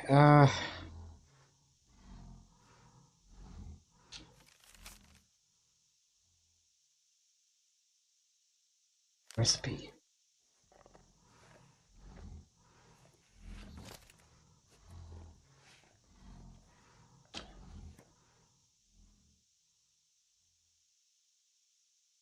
I wonder how Lucian's feeling now. Yeah, he might be interested in archery. Halgard walked into the king's ham that Loredas evening, his face clouded with sadness. While he ordered a mug of Gref, his mates Geras and Zyomera joined him with a moderately sincere concern. "What's wrong with you, Halgard?" asked Zymera. "You're later than usual, and there's a certain air of tragedy you've dragged in with you. Have you lost money? Or a nearest and dearest?" "I haven't lost any money," Halgard grimaced. "But I've just received word from my nephew that my cousin Aliok has died. Perfectly natural, he says, just old age. Aliok was 10 years younger than me." "Oh, that's terrible. But it goes to show that it's important to savor all of life's possibilities, because you never know when your time is coming," said Geras, who had been sitting at the same stool at the Smoky Corner Club for the last several hours. He was not one cursed with self-awareness. "Life's short, after all," agreed Zymera. "But if you'll pardon a sentimental thought, few of us are aware of the influence we'll have after our deaths. Perhaps there's comfort there. For example, have I told you the story about Vernakis and Borlor?" "I don't believe so," said Halgard. "Vernakis was a Daedra," said Zyomera, throwing a few dribbles of Flynn on the hearth to cast the proper mood. "And though our tale took place many, many years ago, it would be fair to say that Vernakis still is one. For what, after all, is time to the immortal Daedra?" "Actually," Geras interrupted, "I understand the notion of immortality." "I'm trying to offer our friend an inspirational tale in his hour of need," Zymera growled. "I don't have all bloody night to tell it, if you don't mind." "You wouldn't have heard of Vernakis," said Zymera, abandoning the theme of immortality for the time being. For even at the height of his power and fame, he was considered feeble by the admittedly high standards of the day. Of course, this lack of respect infuriated him, and his reaction was typical of a lesser Daedra. He went on a murderous rampage. Soon, word spread through the villages in the Colovian west of the unholy terror. Whole families had been butchered, castles destroyed, orchards and fields torched and cursed so nothing would ever grow there again. To make things worse for the villagers, Vernakis began getting visitations from an old rival of his from Oblivion. She was a Daedra seducer named Horavatha, and she delighted in taunting him to see how angry she could make him become. "You flooded the village, then that's supposed to be impressive," she would sneer. "Try collapsing a continent, and maybe you'll get a little attention." Vernakis could become pretty angry. He didn't come very close to collapsing the continent of Tamriel, but it wasn't for lack of trying. A hero was needed to face the mad Daedra, and fortunately one was available. His name was Borlor, and it was said that he had been blessed by the goddess Kinrath. That was the only explanation for his inhuman accuracy with his bow and arrow, for he never missed a target. As a child, he had driven his marksmanship tutors wild with frustration. They would tell him how to plant his feet, how to knock a bolt, the proper grip for the cord, the best method of release. He ignored all the rules, and somehow every time, the arrow would catch a breath of wind and sail directly to his target. It did not matter if the quarry was moving or still, at very close range or miles away. Whatever he wanted to strike with his arrow would be struck. Borlor answered the call when one of the village mayors begged him for help. Unfortunately, he was not as great a horseman as he was an archer. As he rode through the forest toward the mayor's town, a place called Evensicon, Vernakis was already murdering everyone there. Horavatha watched and stifled back a yawn. Murdering a small town isn't going to get you any famous company, you know. What you need is a great champion to defeat. Someone like Ysgramor or Perennial Whitesnake, or... She stared at the figure emerging from the forest. That fellow. Who's he? Growled Vernakis between bites of the mayor's quivering body. The greatest archer in Tamriel. He's never missed. Borlor had his bow strung and was pointing it at the Daedra. For a moment, Vernakis felt like laughing. The fellow was not even aiming straight, but he had a well-honed sense of self-preservation. There was something about the man's look of confidence that convinced the Daedra that Horavatha wasn't lying. As the bolt left the bow, Vernakis vanished in a sheet of flame. The arrow impaled a tree. Borlor stood and stared. He had missed a target. In oblivion, Vernakis raged, fleeing before a mortal man like that. Not even the basest scamp would have been so craven. He had exposed himself for the weak, cowardly creature he was. As he considered what steps to take to salvage the situation, he found himself face to knee with the most fearsome of the Daedra princes, Molag Bal. I never thought anything much of you, Vernakis, the giant boomed. But you have more than proven your worth. You have shown the creatures of Mundus that the Daedra are more powerful than the blessings of the gods. The other denizens of Oblivion quickly agreed, as they always did, with the view of Molag Bal. The Daedra are, after all, always very sensitive about their various defeats at the hands of mortal champions. Vernakis was proclaimed the elusive beast, the unpursuable one, he who cannot be touched, the bane of Kinrath. Shrines devoted to him began to be built in remote corners of Morrowind and Skyrim. Borlor, meanwhile, now found flawed, was never again called to rescue a village. He was so heartbroken over his failure to strike his target that he became a hermit and never restrung his bow again.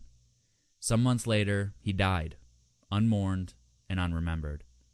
Is this really the tale you thought would cheer me up? Asked Halgard incredulously.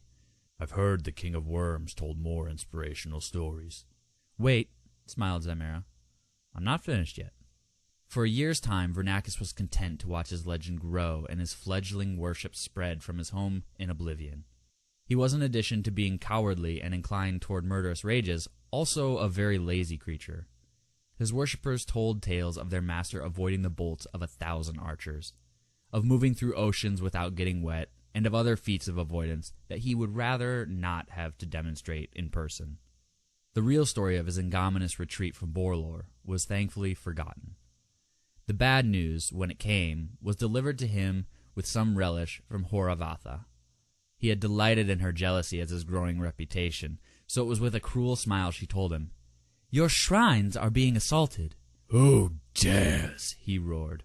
Everyone who passes them in the wilderness feels the need to throw a stone, Horavatha purred.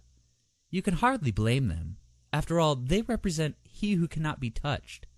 How could anyone be expected to resist such a target? Vernakis peered through the veil into the world of Mundus and saw that it was true. One of his shrines in the Colovian West Country was surrounded by a large platoon of mercenary soldiers, who delighted in pelting it with rocks. His worshippers huddled inside, praying for a miracle.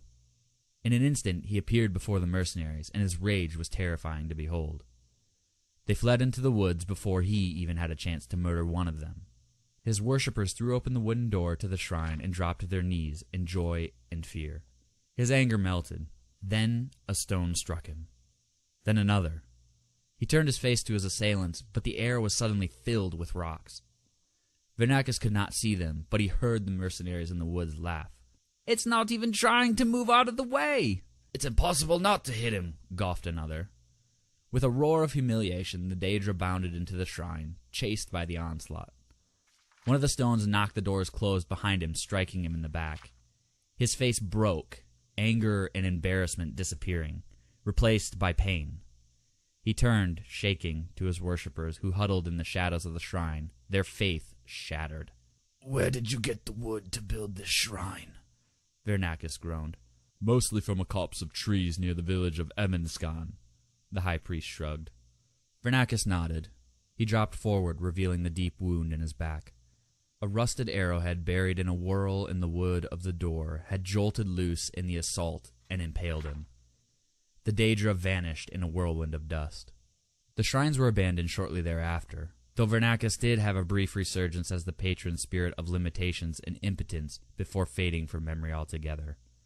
The legend of Borlor himself never became very well known either, but there are still some who tell the tale, like myself. And we have the advantage of knowing what the great archer himself didn't know on his deathbed. His final arrow found its target, after all.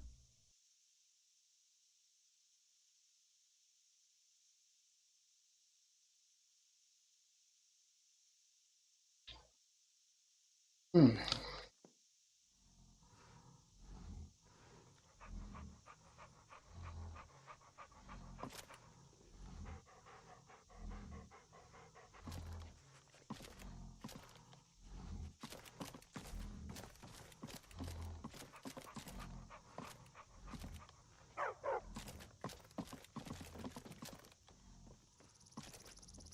there's lots of books here. Because they like reading.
Oh. Interesting.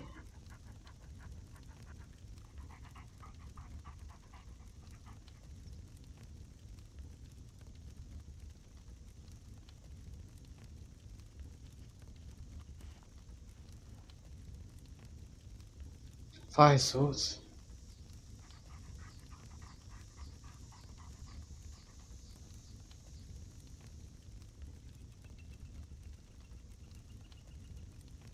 Beeswax. Okay.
Hmm.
Yeah, guys, got some potions.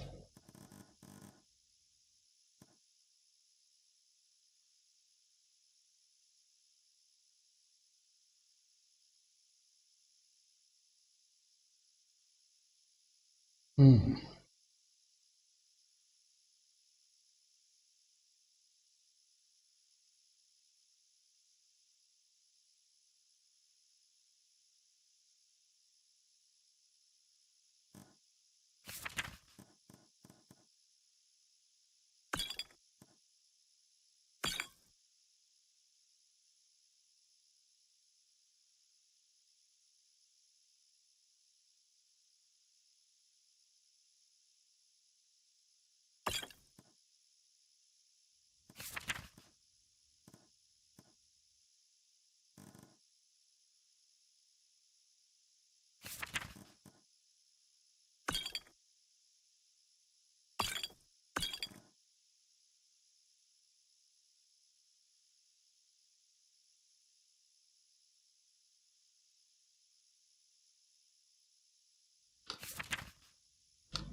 Ah, who are you?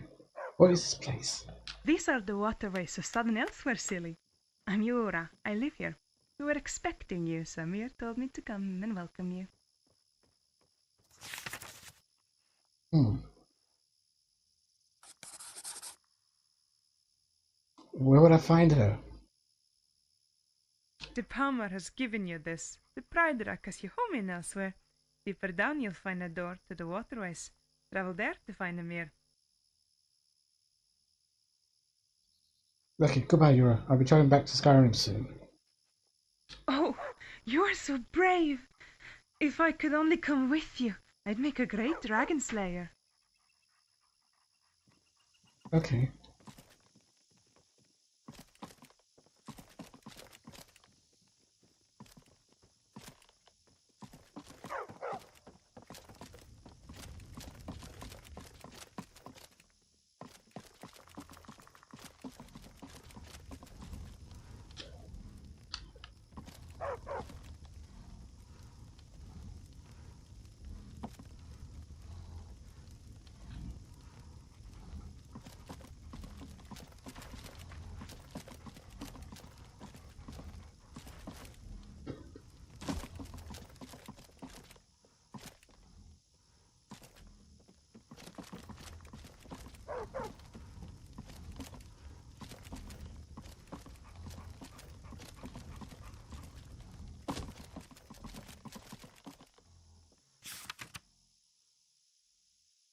It seems I'm very welcome here. I've been directed by a guild named Zura to find something called Amir deeper inside the waterways. This place will serve as an excellent base in Elsweyr. Hmm.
Forge.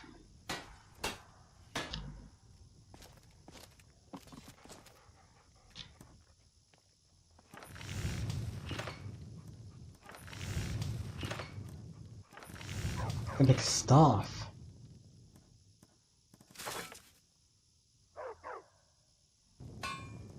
An uncharted restoration staff. Whoa. Uncharted destruction staff.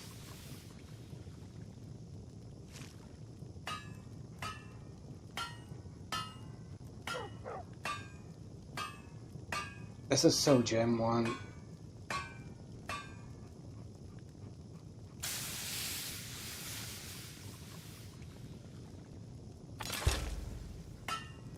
Okay.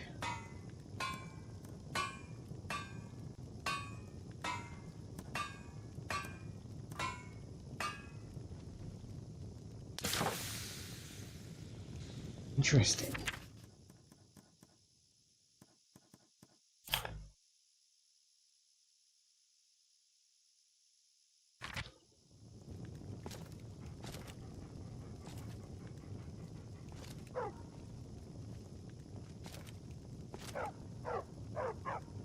Hmm.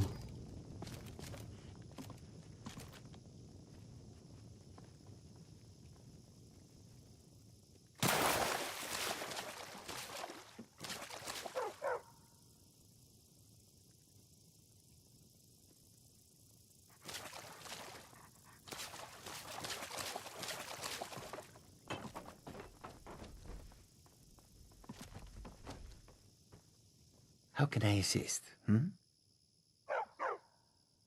Oh, what have you got for sale? Take a look.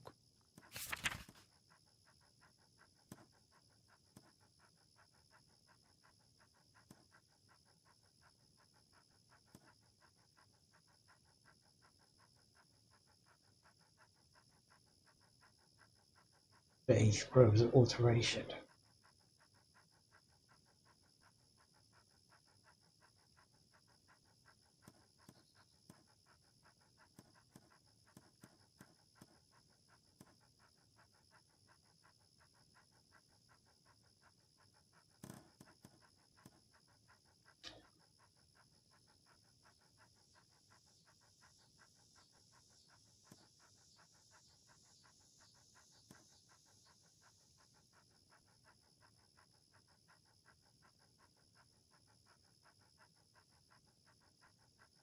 You don't have any magic potions, do you?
Hmm.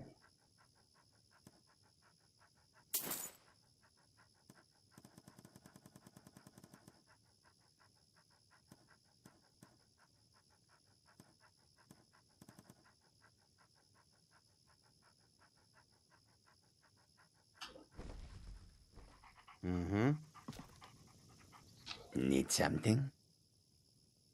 May you walk on warm sands. Thanks.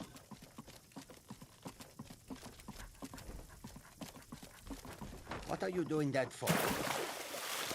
Because you can't. You don't want to move out of the way. Let's go back to that.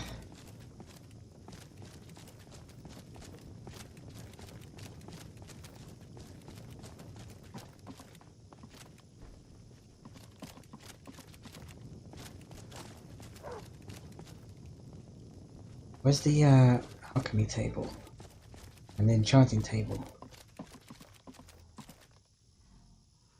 What's up here? Yes, alright.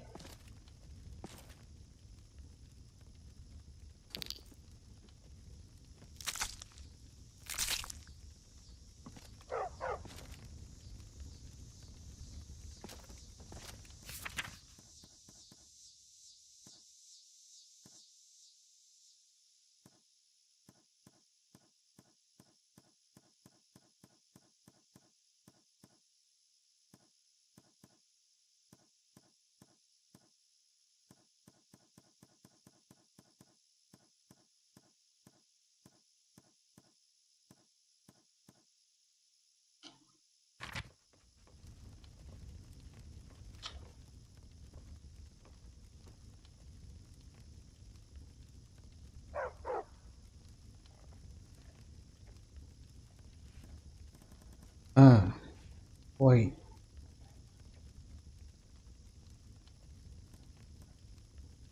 Okay, walk on. What? Oh, I need to use a staff enchanter, I think.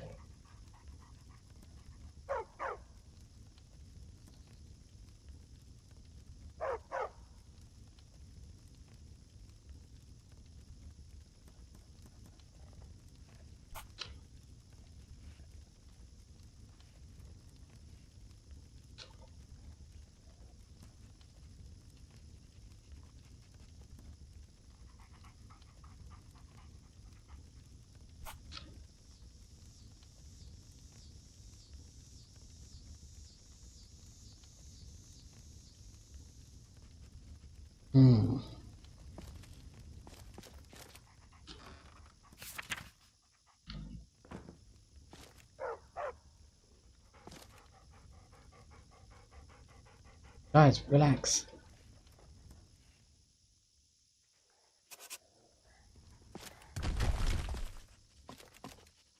Inigo, wait there. Inigo, do this. Inigo, kill that. Inigo, wait. Okay, come on in. Sometimes I wish I was not so agreeable.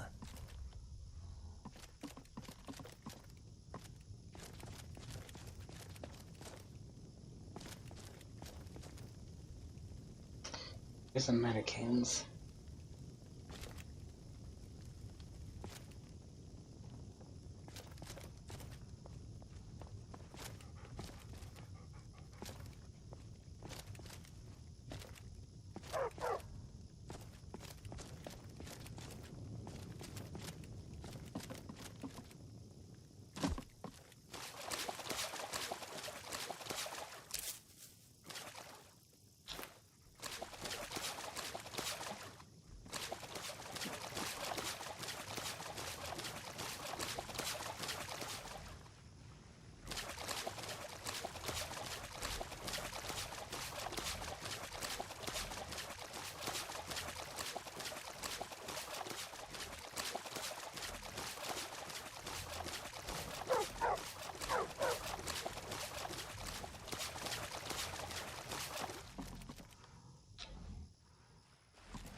Okay, the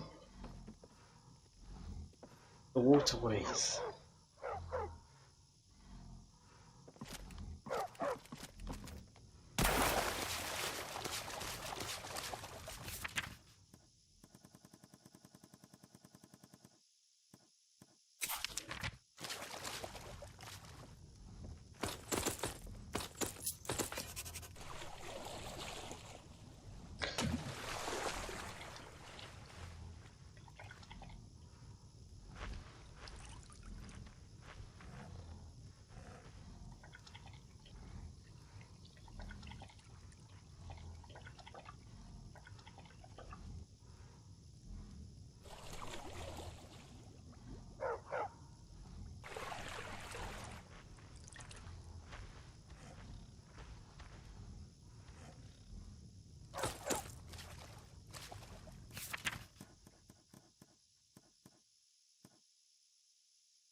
I need to find a staff enchanter.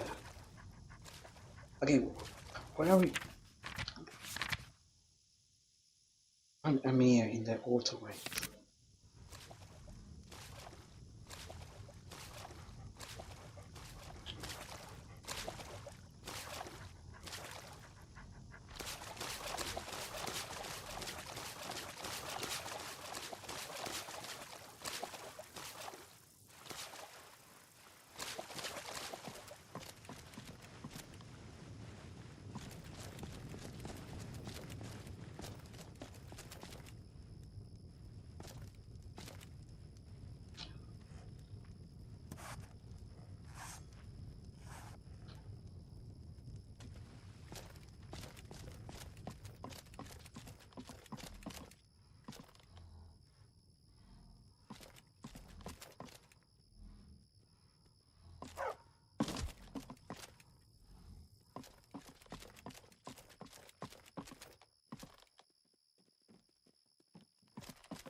Let's find the door.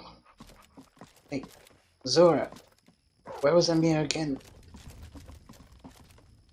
The Zora. Fomor are happy with your progress. You grow stronger every time they see you. What are the Poma? They are the brothers and sisters. There are many types of Khajiit. Although the Parma look feral, they too follow the moon and their way. Okay, goodbye.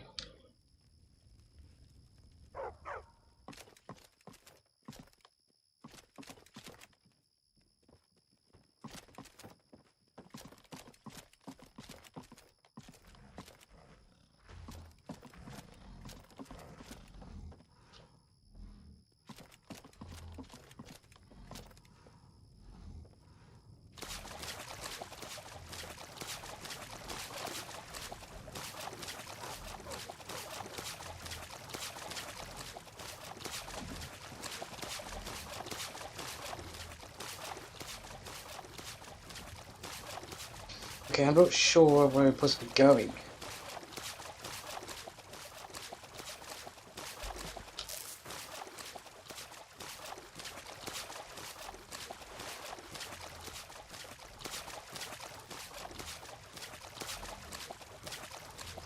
Let's go.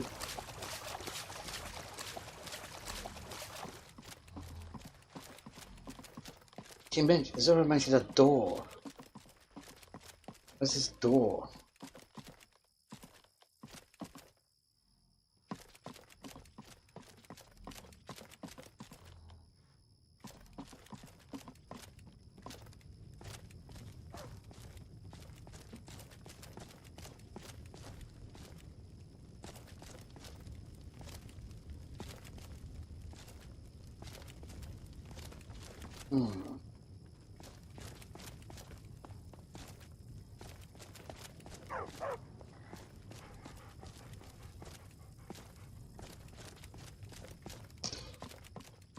Don't wanna.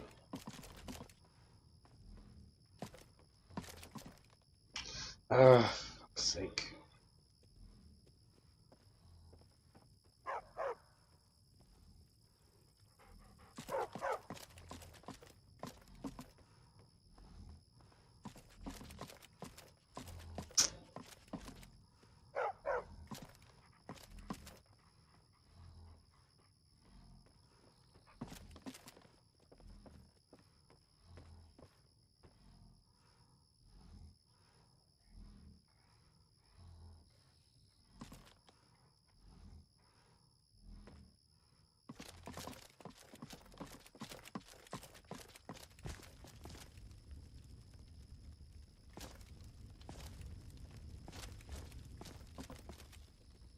Oh, there's the door. Alright. Sorry about that. I didn't want to do that, but no choice.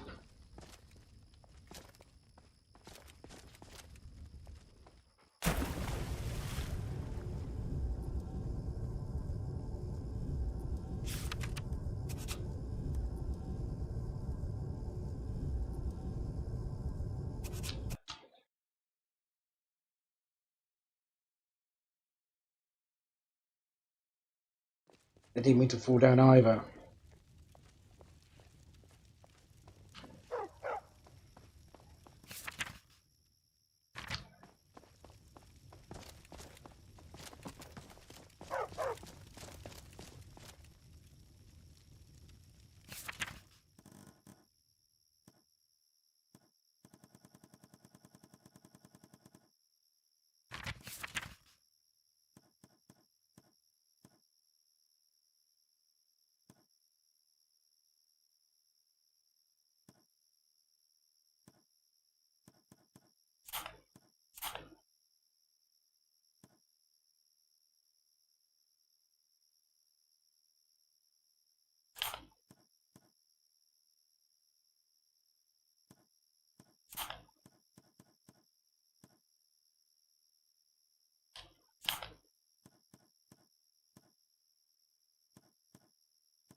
Okay, guys, let's go and explore.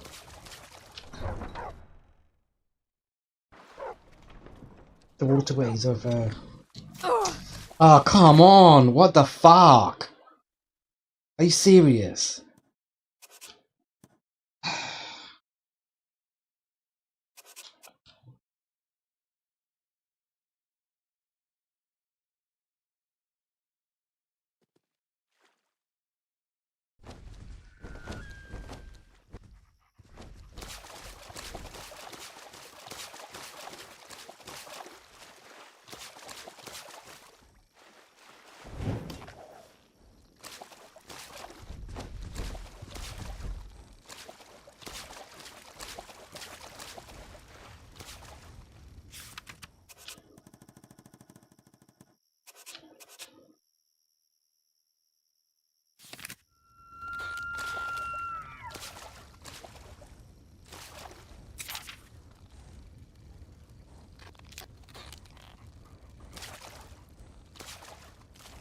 What's that noise?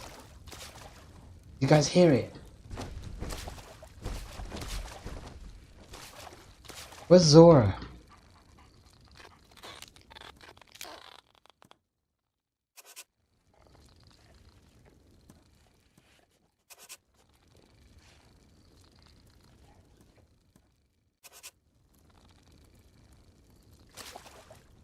Do you guys hear that?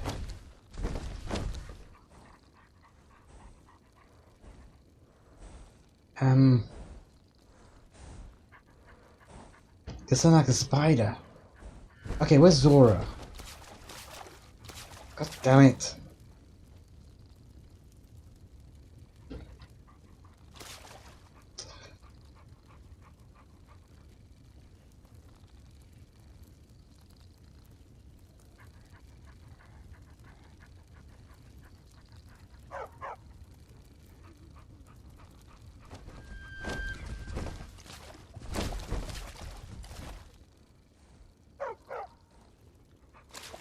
Okay, let's go back and get Zora.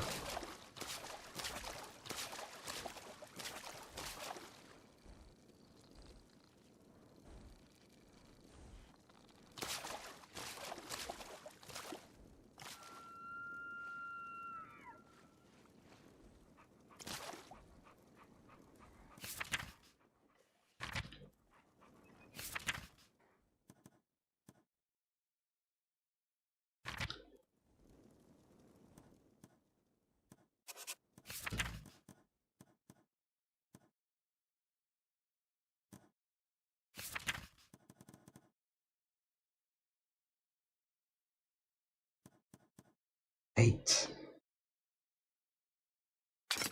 Right, you take that for now.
Hey Zora, what are you doing?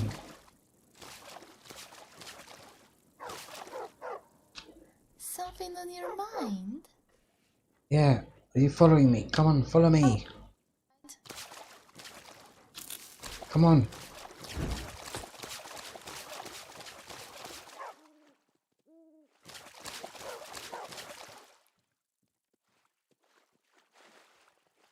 What the fuck is she doing?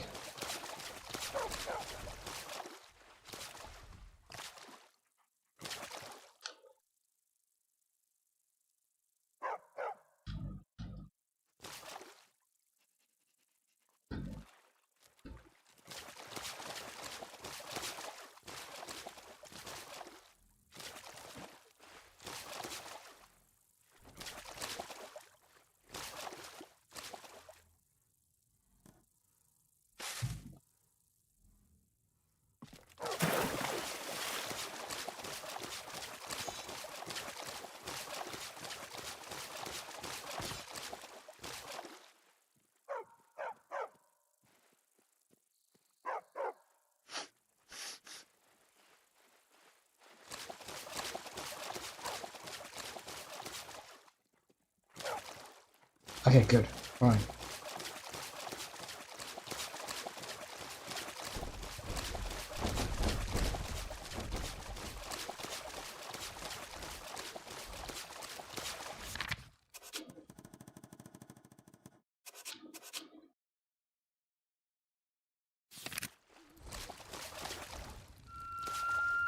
Okay. It sounds like a...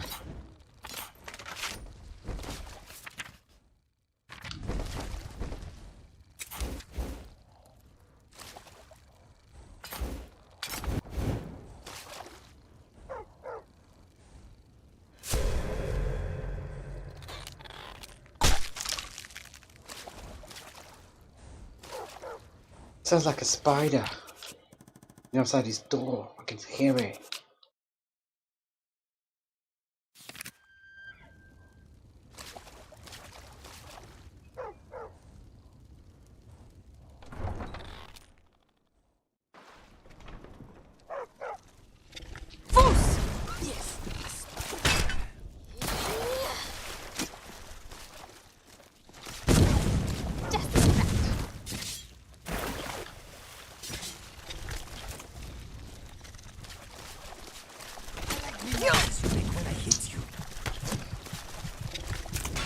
Damn it! God, he moves so fucking fast, man. Ugh.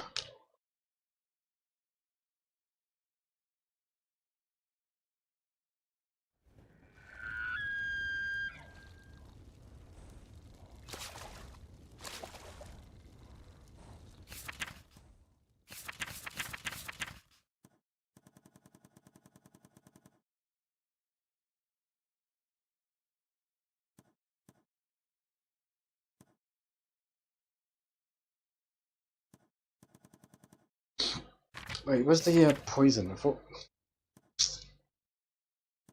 Shit.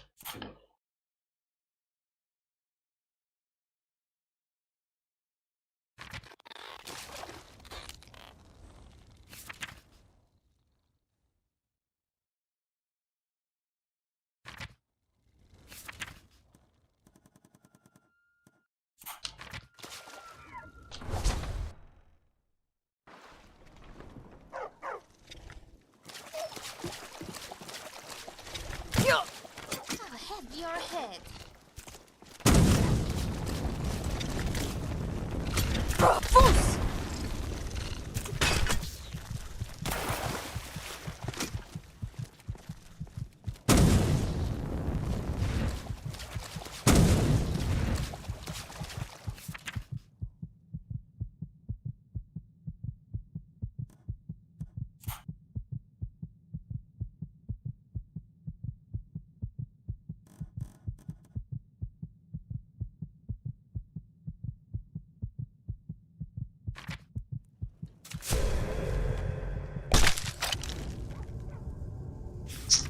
God, this is so fucking irritating, this fucking shit.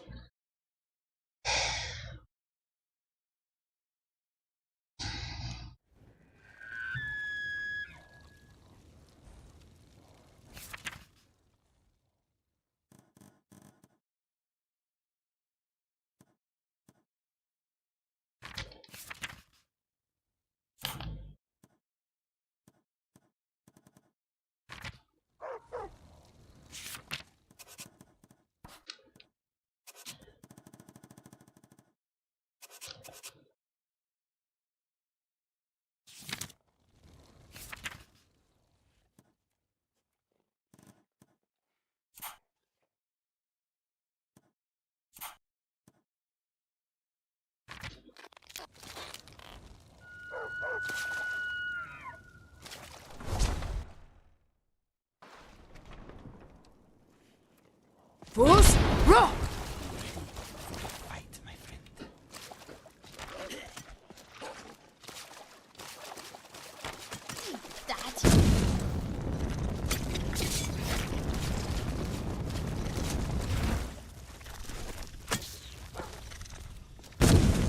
Hey, over here.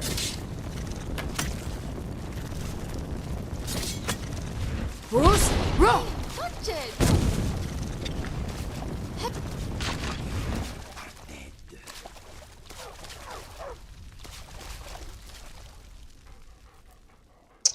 Oh, for fuck's sake, man. Fucking hell.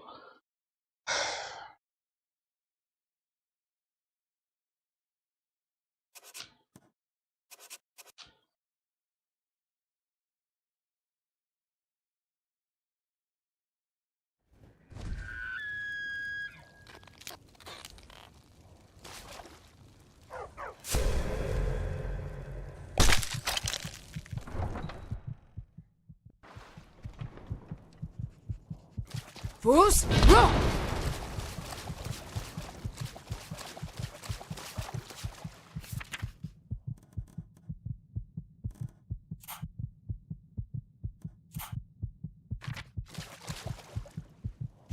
Oh my god, running out of help already. What the fuck?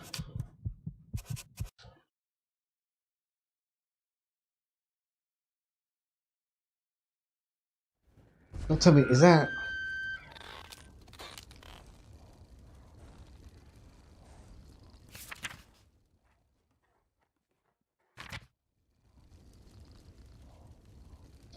Oh, it's, okay, already got the,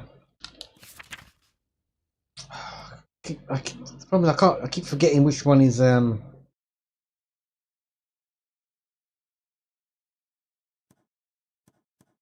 because the thing doesn't tell you which was health.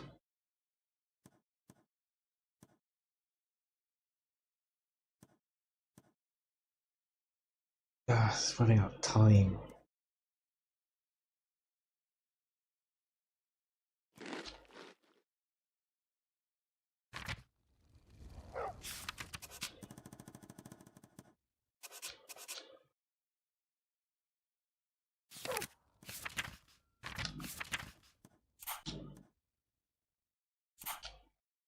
I cannot see you.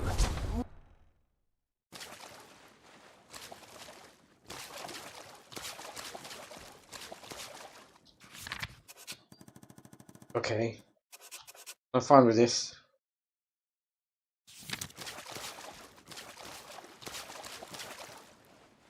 Why has this place got spiders? Deadly spiders in here. Or is this a mirror?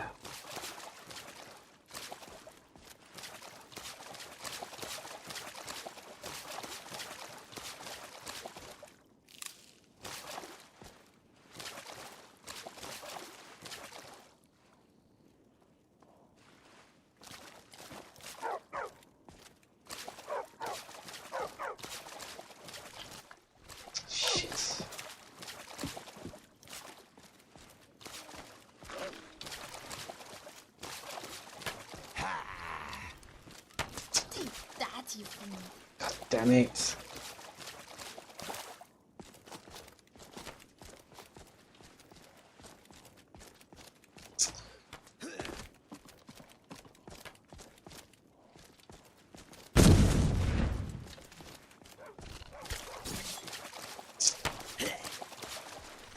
Bruce, roll!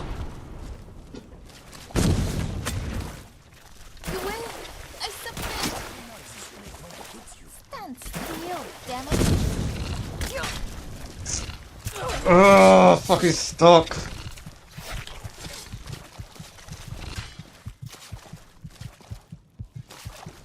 Why you put so much fucking spiders here? What the fuck, man?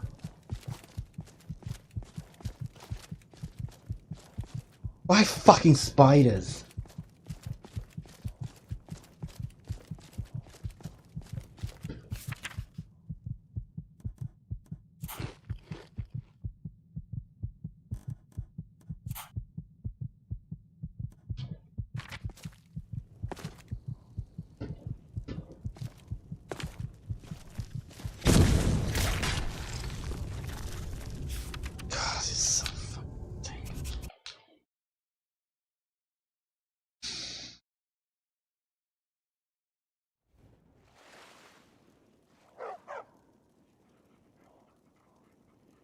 This is so fucking irritating, this is.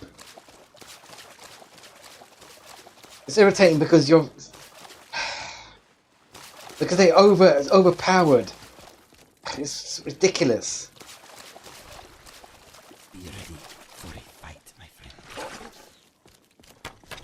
Yield or die? Fools, run!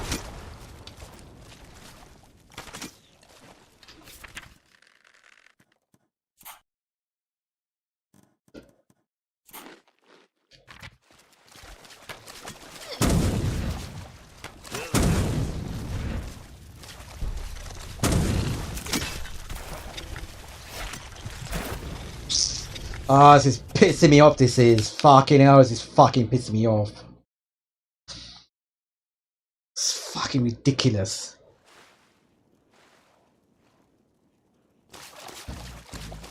So as I said earlier in a previous playthrough, and so earlier in this playthrough, right?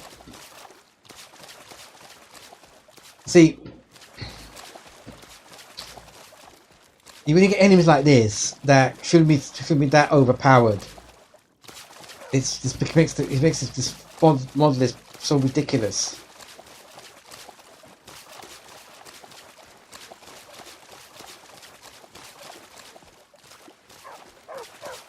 See, it makes no difference what level they are. It makes no difference.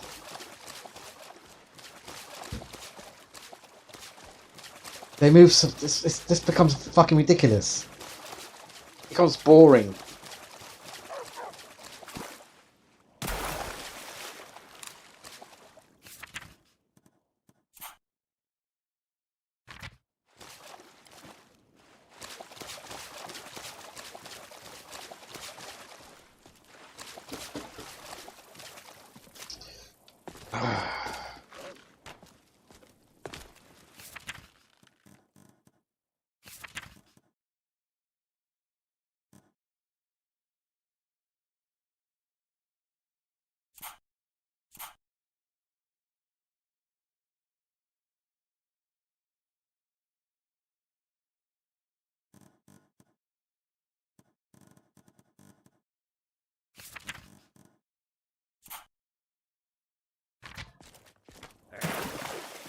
Now you'll pay.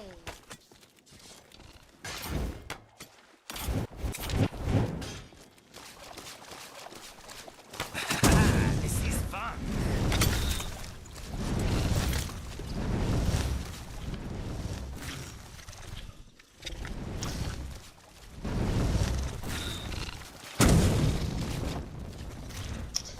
I gotta stop pressing the.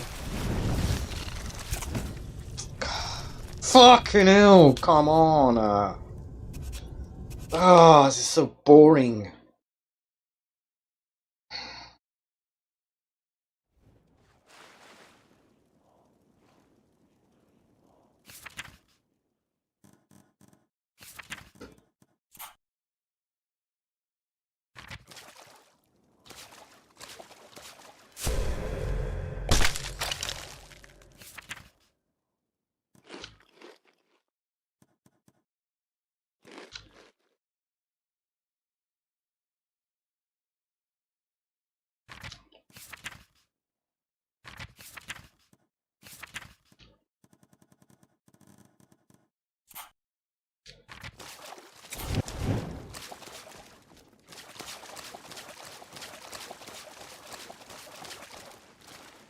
I need to find higher ground. Ah, this fucking place. It's fucking irritating, this place is. Fucking spiders. Why the fuck they put spiders here?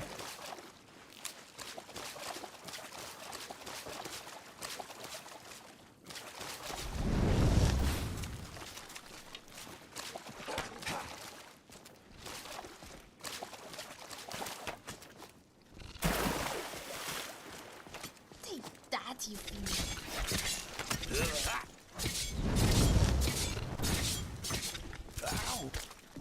Fools!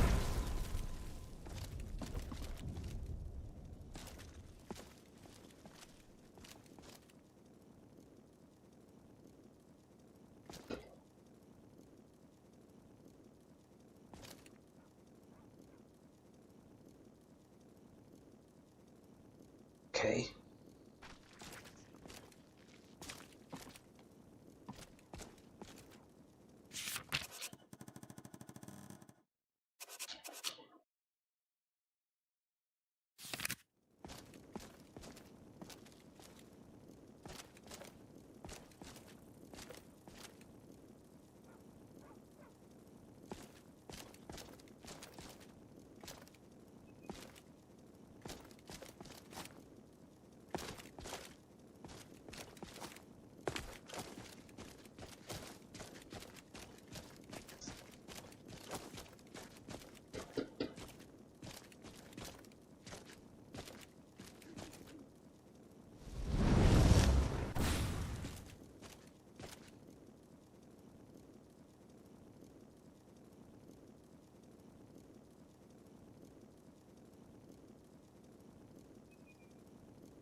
is it? Are they dead?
This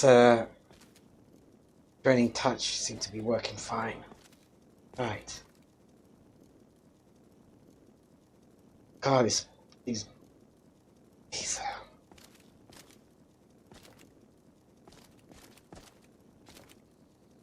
where is it? Where is it?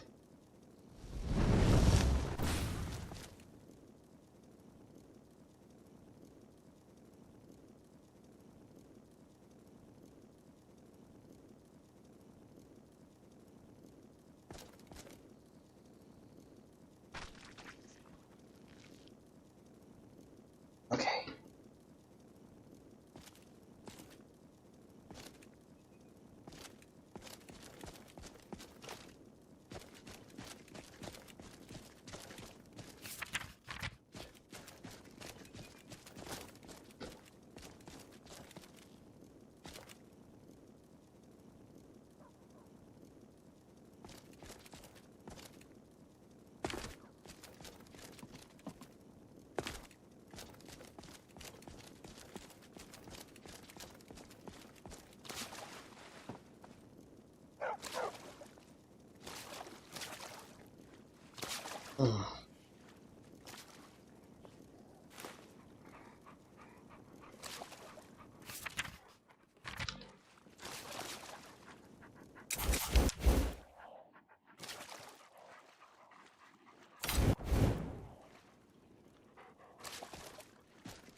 Oh.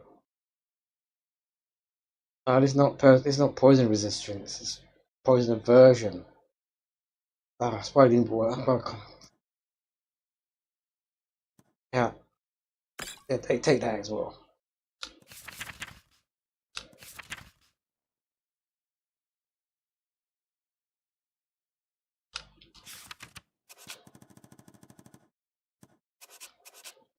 Okay, come on, let's go.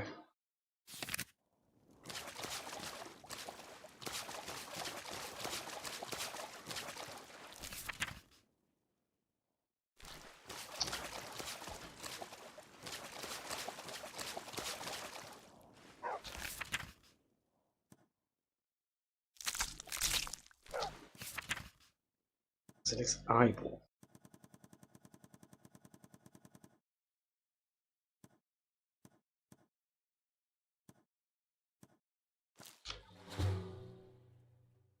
stamina.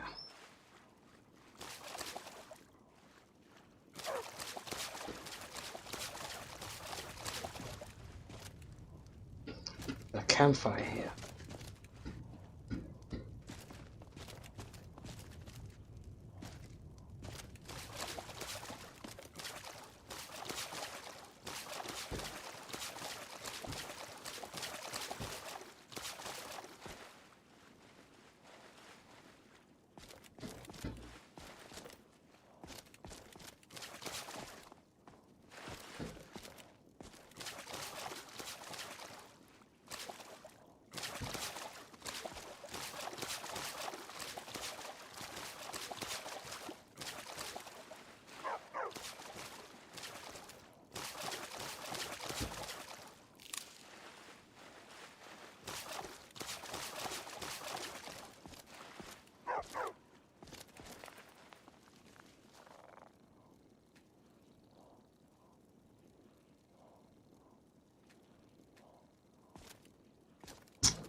We've still got Fanny's Amir. Don't know what look. I mean, more spiders. Shit. Get up, need to get up. I'll have your head.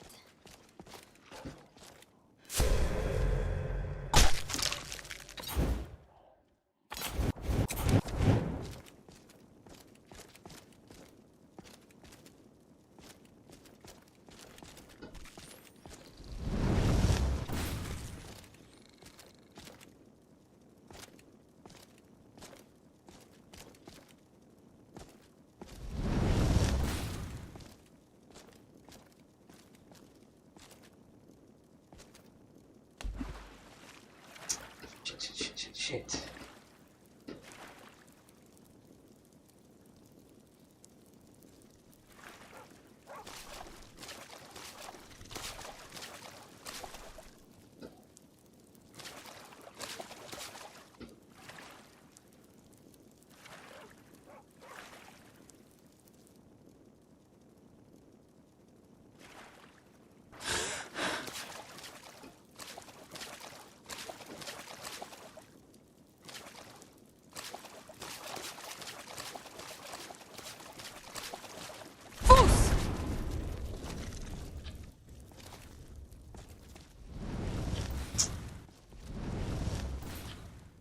Stop. Get off the thing.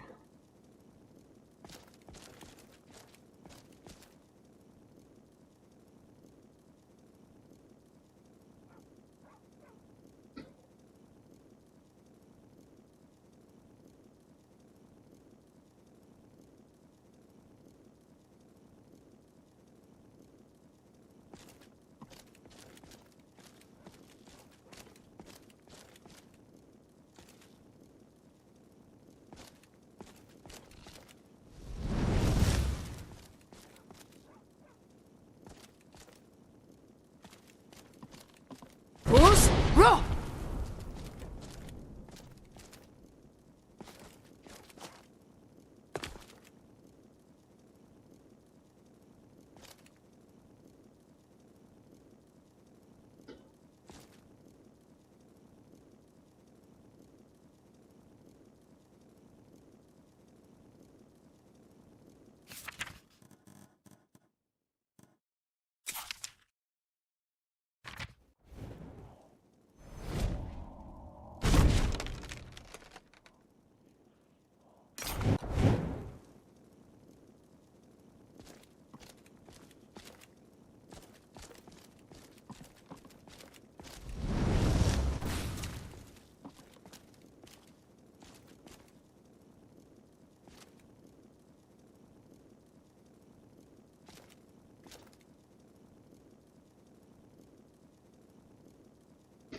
I can sense another one.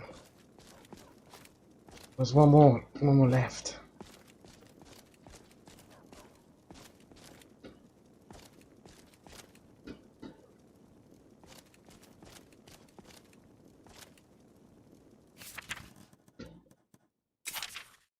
Oh, it's number 3 right there anyway.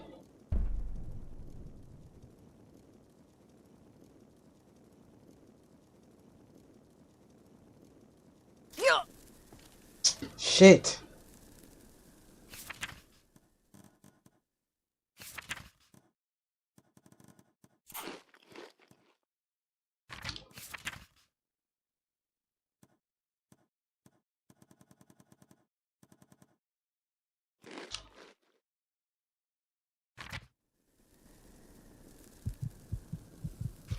Fuck! What a fucking sneaked in. Shit. God damn it. Fucking super aiming fucking spiders.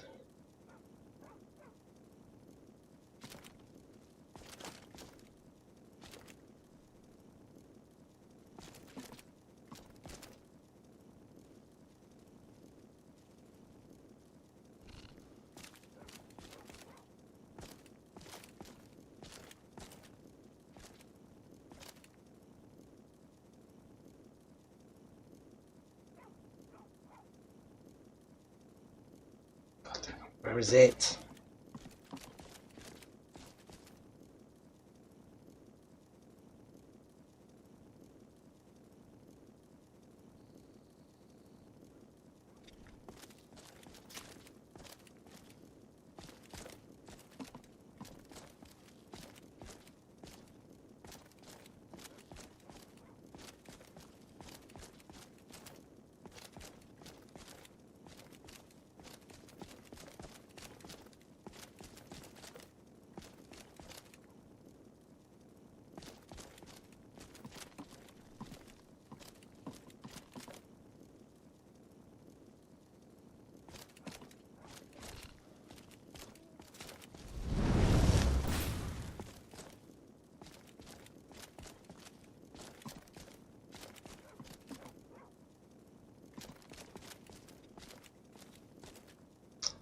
Come on, kill it.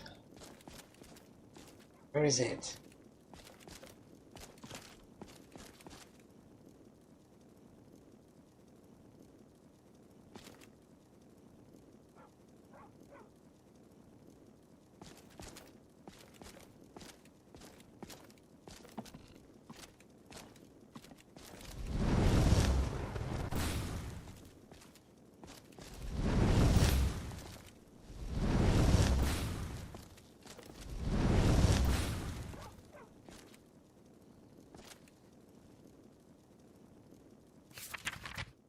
What is this spell?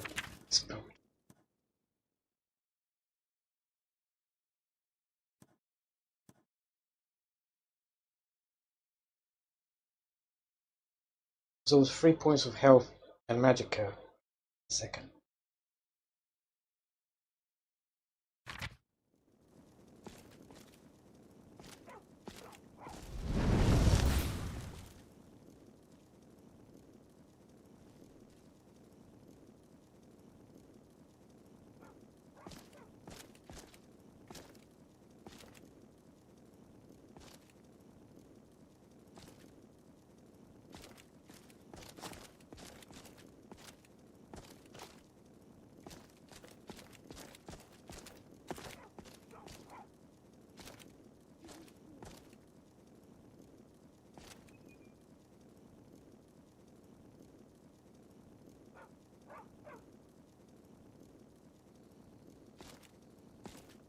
Wait, hiding behind that rock.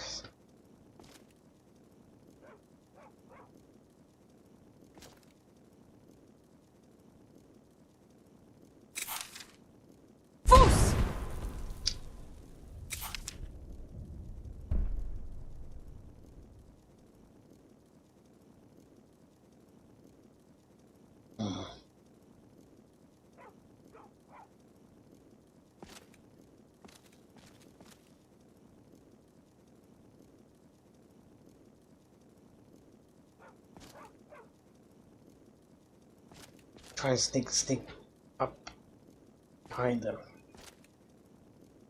Can't climb up here. Right.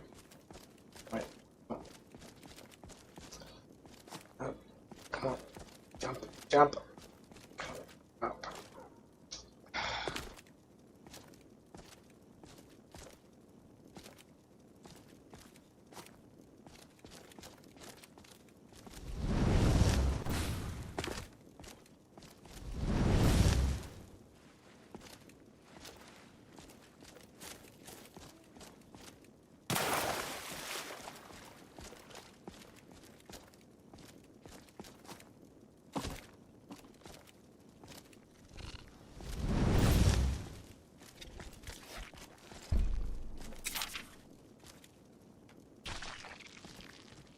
Okay.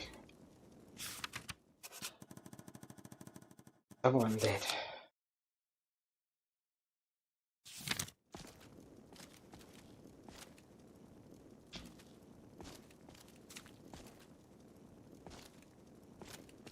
Fus!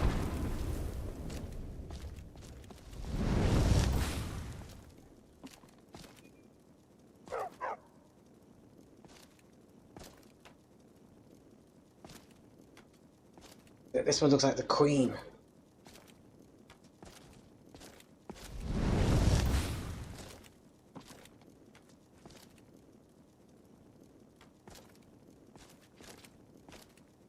Fus! Your miserable life is over. Okay, finally.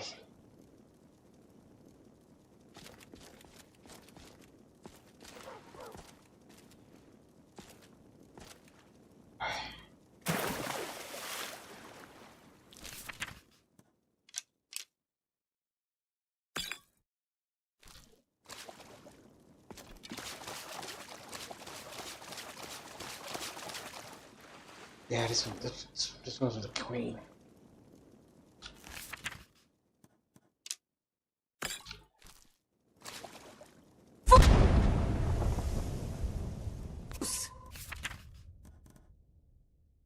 Okay, Zora, here. Take these arrows.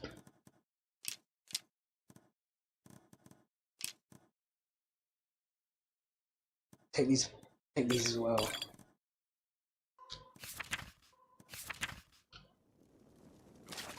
Right, actually, what I'm gonna do is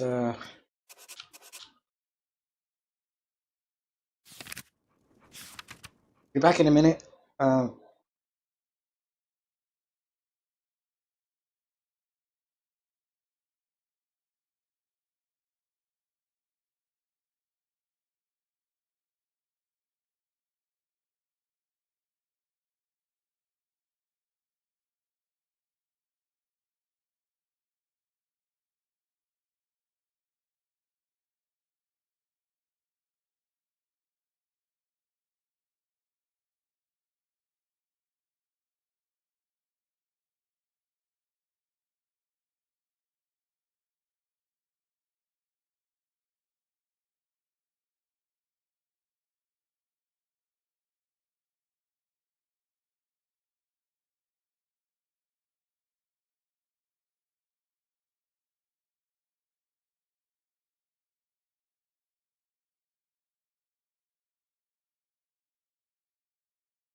I need to check something.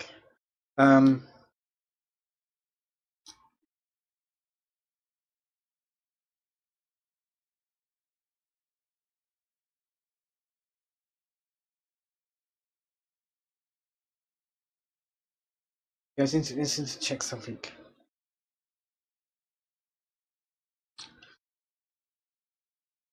What about poisons? Sorry, full of poison. I mean, sorry. We got Ori.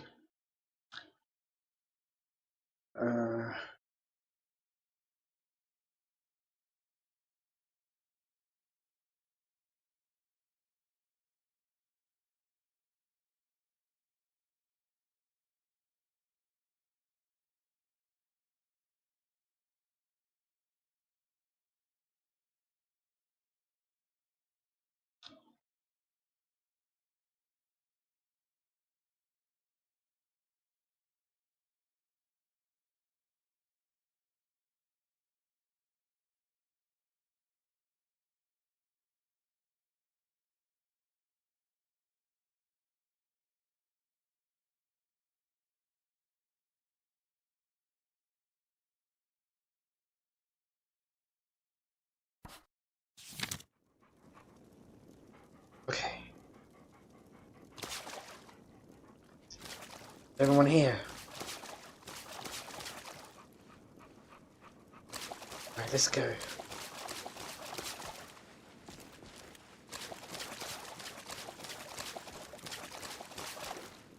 Oh, what's this?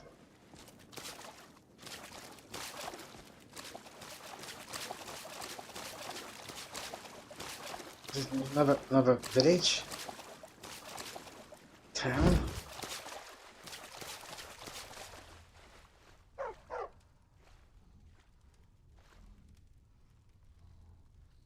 Oh.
Mm.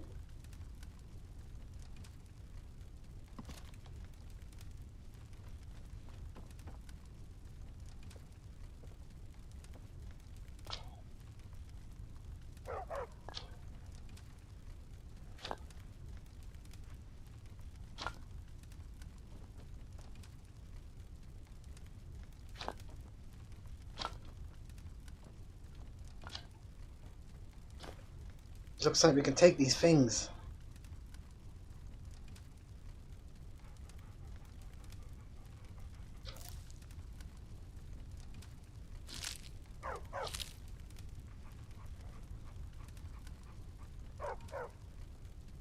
Void swords.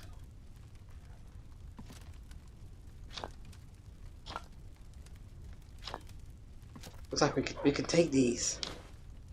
Oh, I think these are shares. Fire swords. Hmm.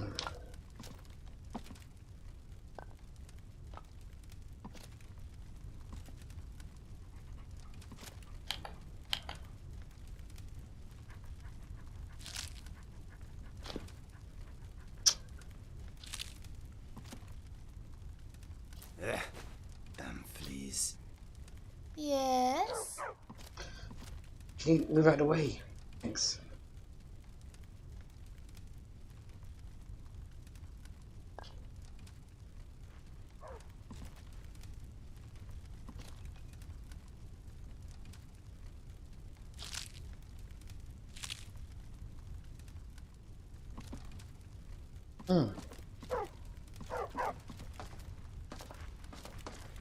Ah. You get used to it, but nothing compared to the journey from Skyrim. Yes, I have heard tales of you, my friend. Have you? That's, I don't know if it's good or bad. Wait, where did you go?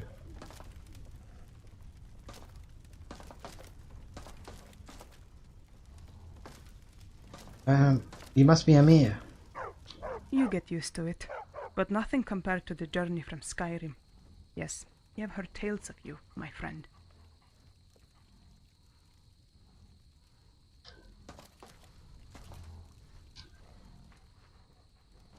First, you guys get out of the way. God damn it. You get used to it, but nothing compared to the journey from Skyrim. Yes, I have heard tales of you, my friend.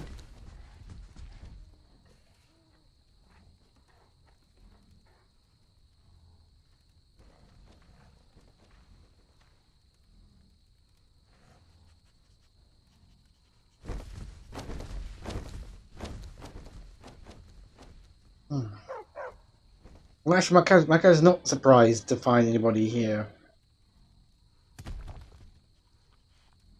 What do you do here? You must have noticed the Palmer guarding us.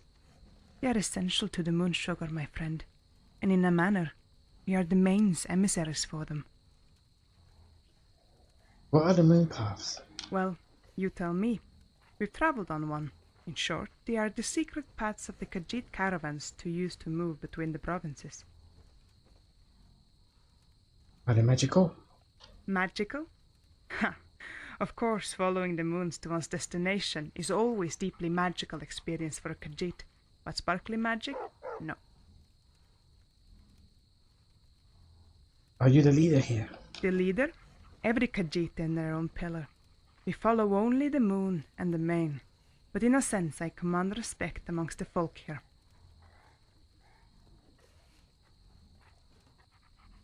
What are those giant what are those giant?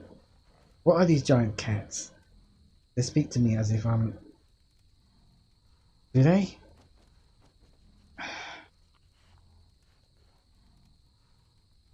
They do? Such an honor. They must have felt great things in you. They speak to you in your own tongue, I'd guess. Honored indeed. I'd like to learn more about the Palmer. I'm sure you would, but it's not allowed. Aelith can tell you a little. Go speak to her. Okay. I better get going. Come see us soon. Any trade you bring us is appreciated.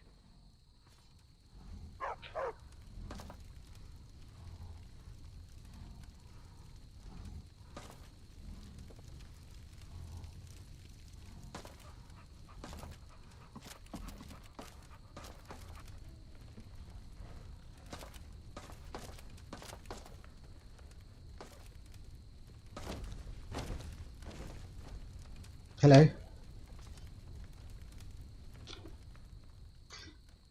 Did you here seem afraid? You know why? Actually, who are you? You speak to Eretor, priest of Bandar, explorer, and known expert in all matters of spirit and magic as well. Okay. Did you seem afraid? Do you know why? You speak to Eretor, priest of Bandar, explorer. Eredor could tell you, huh? But trust is to be earned, not given. See if you can help Mervar. If Mervar can trust you, Eredor can trust you too. Okay.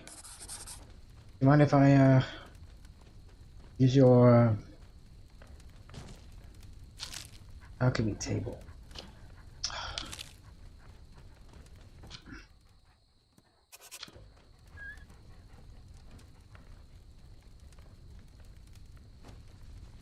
Okay.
I'm gonna keep the fire swords.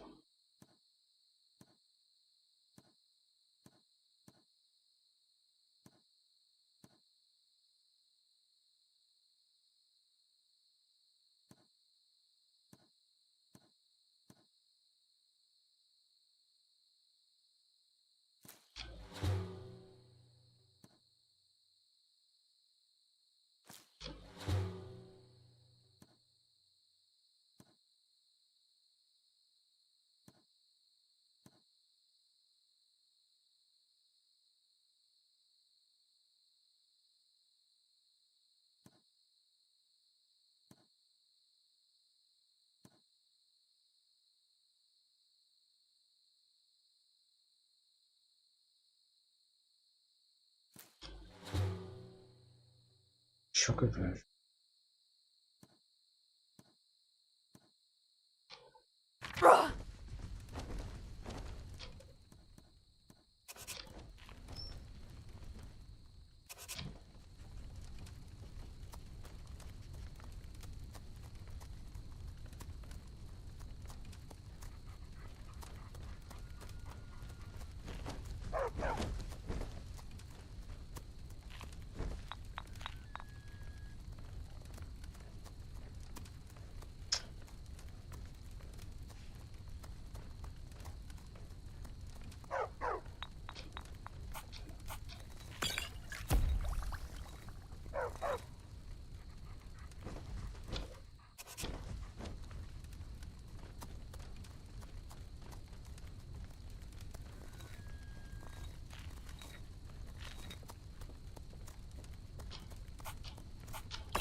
I've talked to Emir. He represents some sort of trade function. It seems the moon sugar trade is connected to the farmer. She has told me I can learn more about these tiger-like creatures by talking to Elite. Fortunately, she has also mentioned refugees and the farmer as the current overlords of Elsweyr.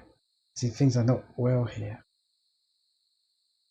Earn Emira's trust by helping Moonpath.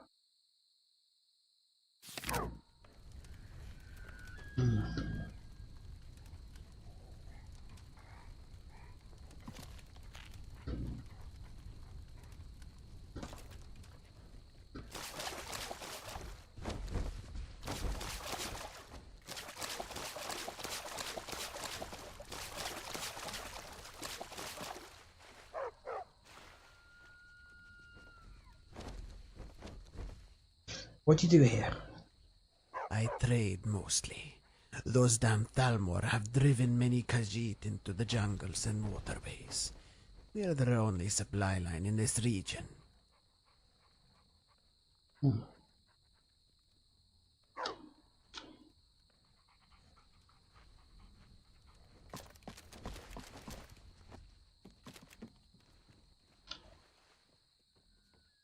What are you guarding there? And what is it to you, little one? Speak to Kamel. He is in his barge down the stairs. If he vouches for you, Mervar might turn his ears to you. Okay.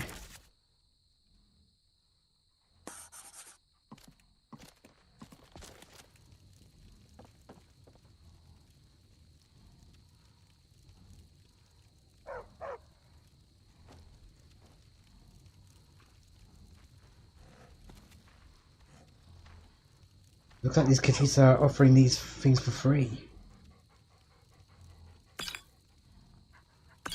Well, I don't... Well, if they don't offer it for free... Don't seem upset.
You get used to it, but nothing compared to the journey from Skyrim.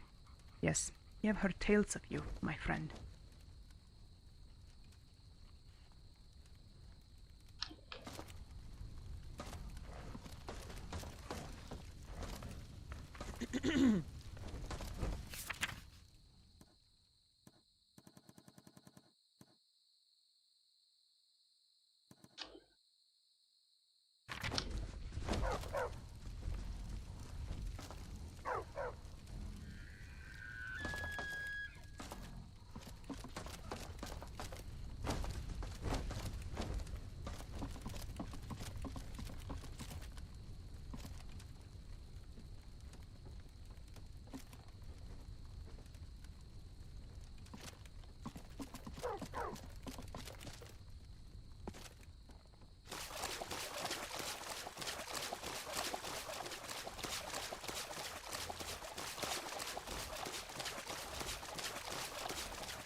Let's go this way.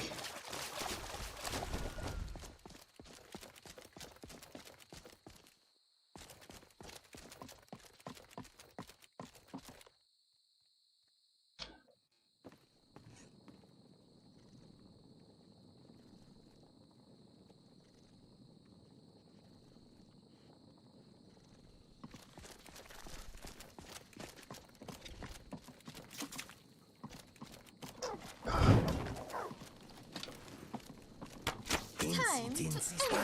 Foos! In my mouth.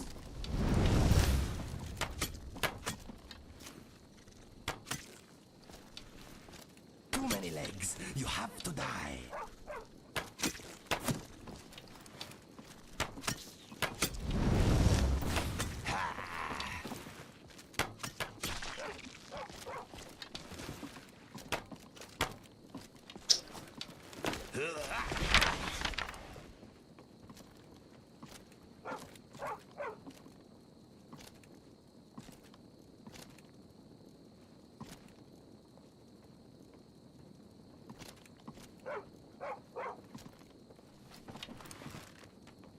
Stand still, damn it!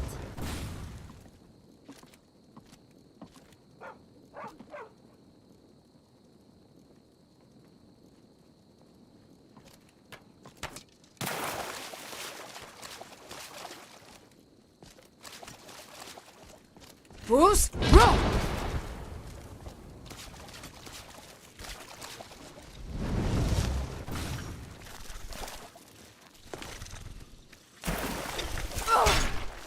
God damn it!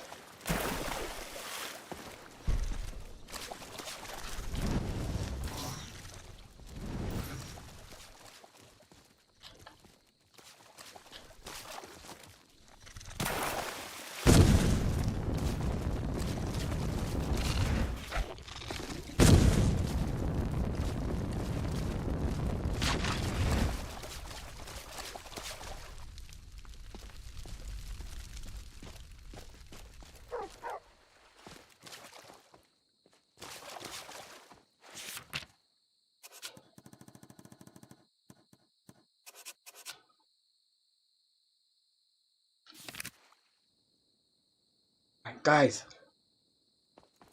Okay. Got some potions.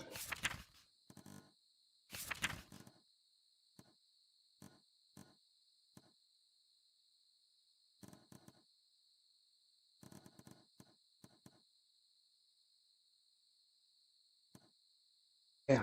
Take this.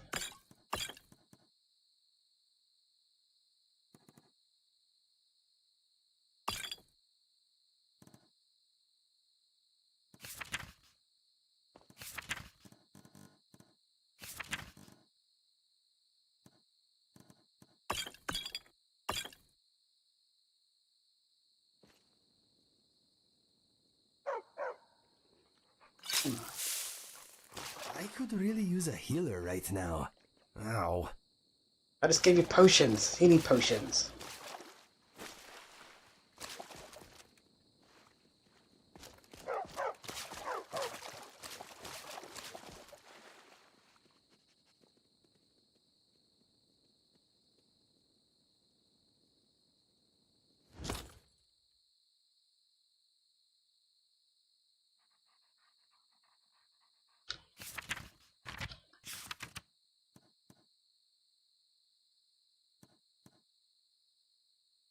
Let's talk to Colonel Province Master. That's me.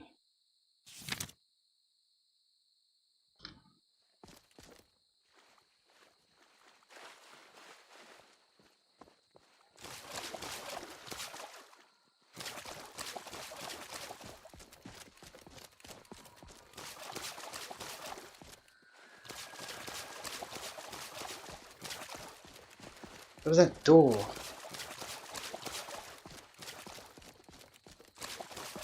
I'm gonna go to that. Let's go for that door.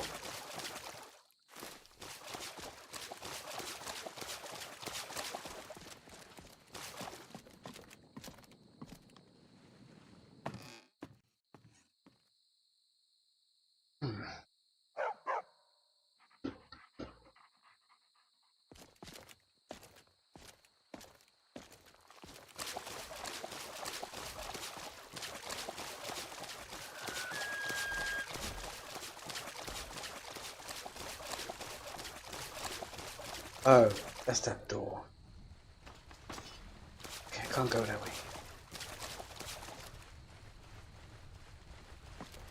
Come on.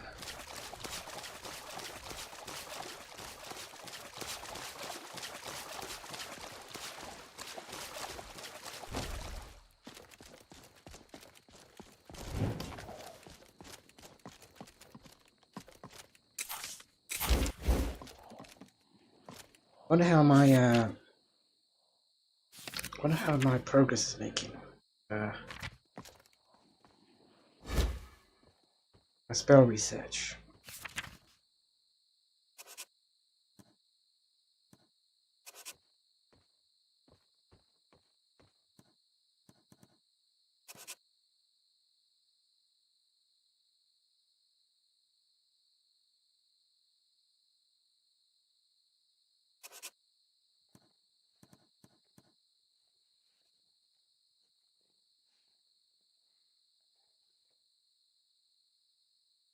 Okay, let's see how progress is going.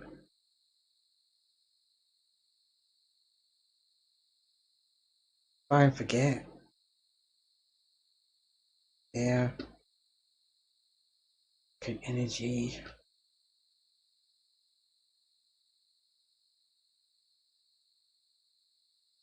Disease.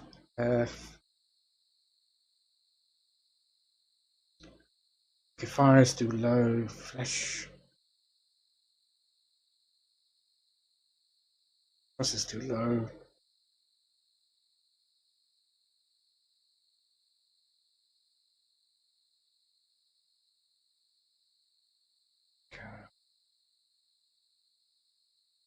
Okay, it's not. It's still not great there. Resistance is high. Shadows. Oh, that's new. Not high though, but shadows is new.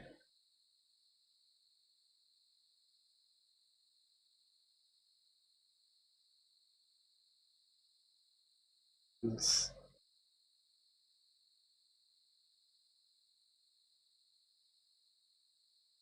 alteration spells.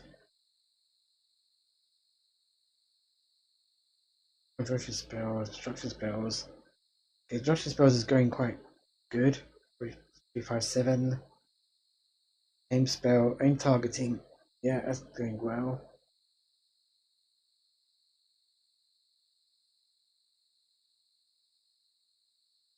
Self-targeting. Yeah, well.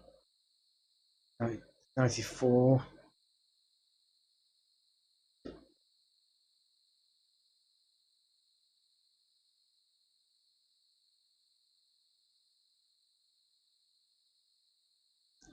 Okay.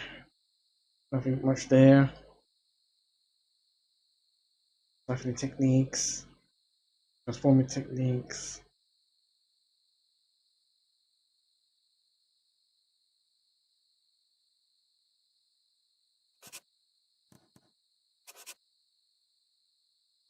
Okay. Let's go. Guamel. Helping Nerva. So talk to Elite.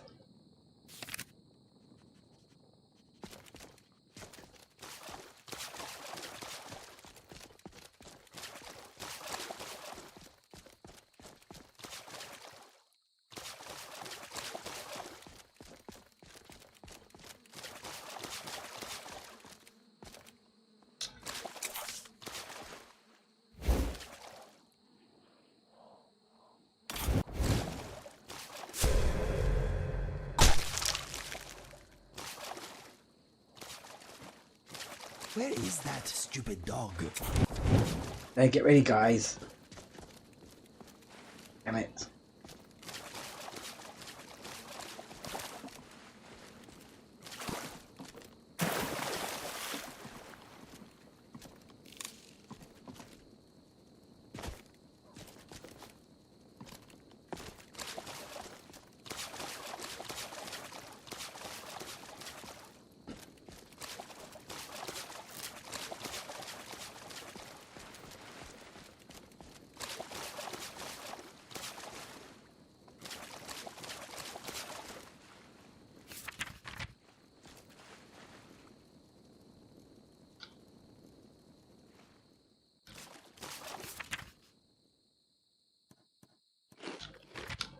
Nico, here, boy.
Good job.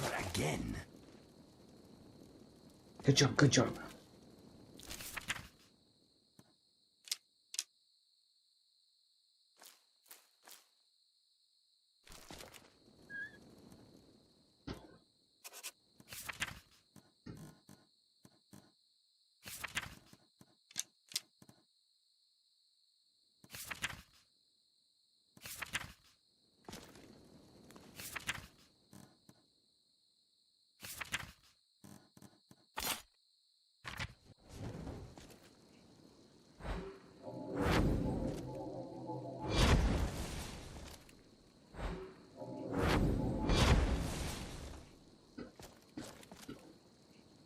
Where's Miko?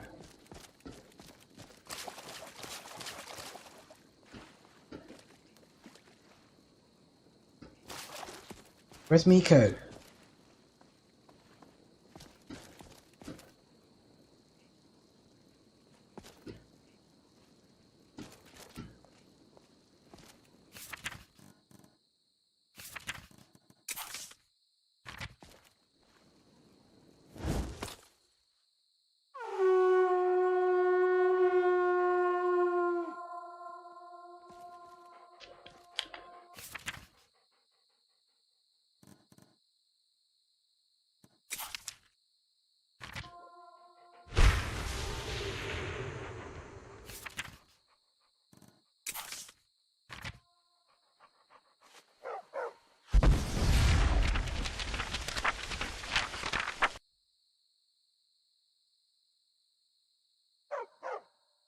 I didn't catch that.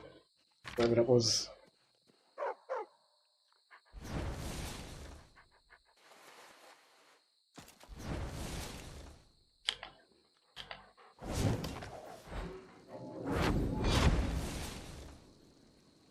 Okay, so what did I?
Okay, doggy.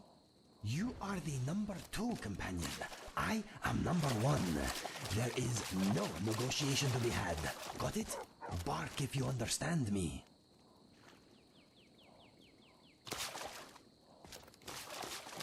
Okay, where are we going?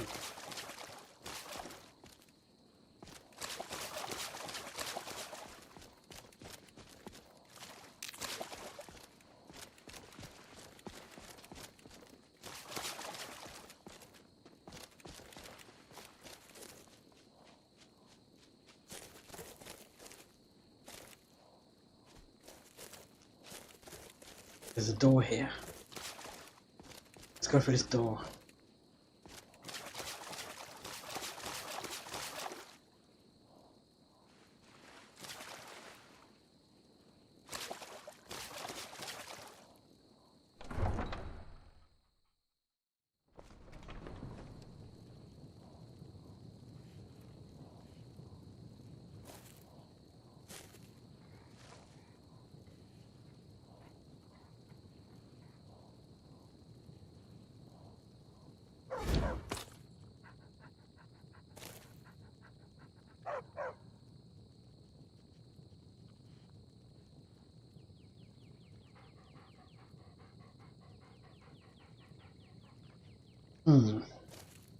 Okay, what happens if you... I can't remember. What happens if you...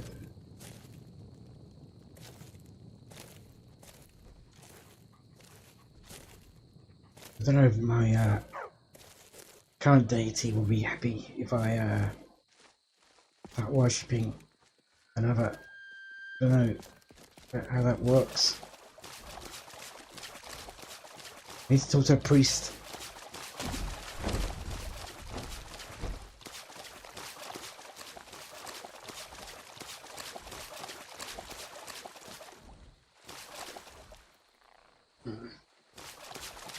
Look around. See if I see anyone I can talk to. Right, I'm gonna end the stream soon. So I need to find a good place to.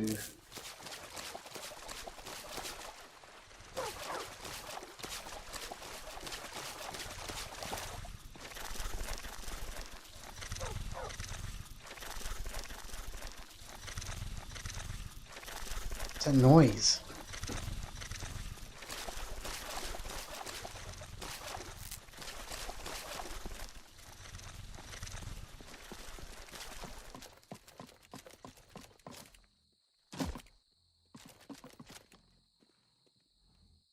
Oh. Shit. We've been here already. Ah.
I'm going to take the compass off in a minute once I've my characters find. Just to make sure they're going the right way.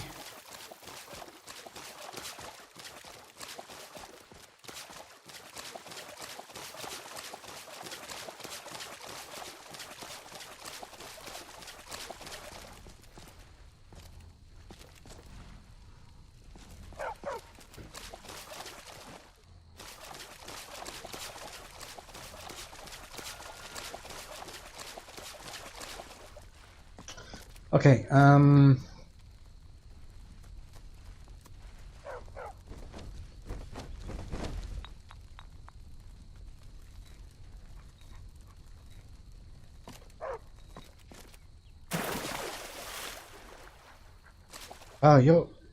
you'll come out.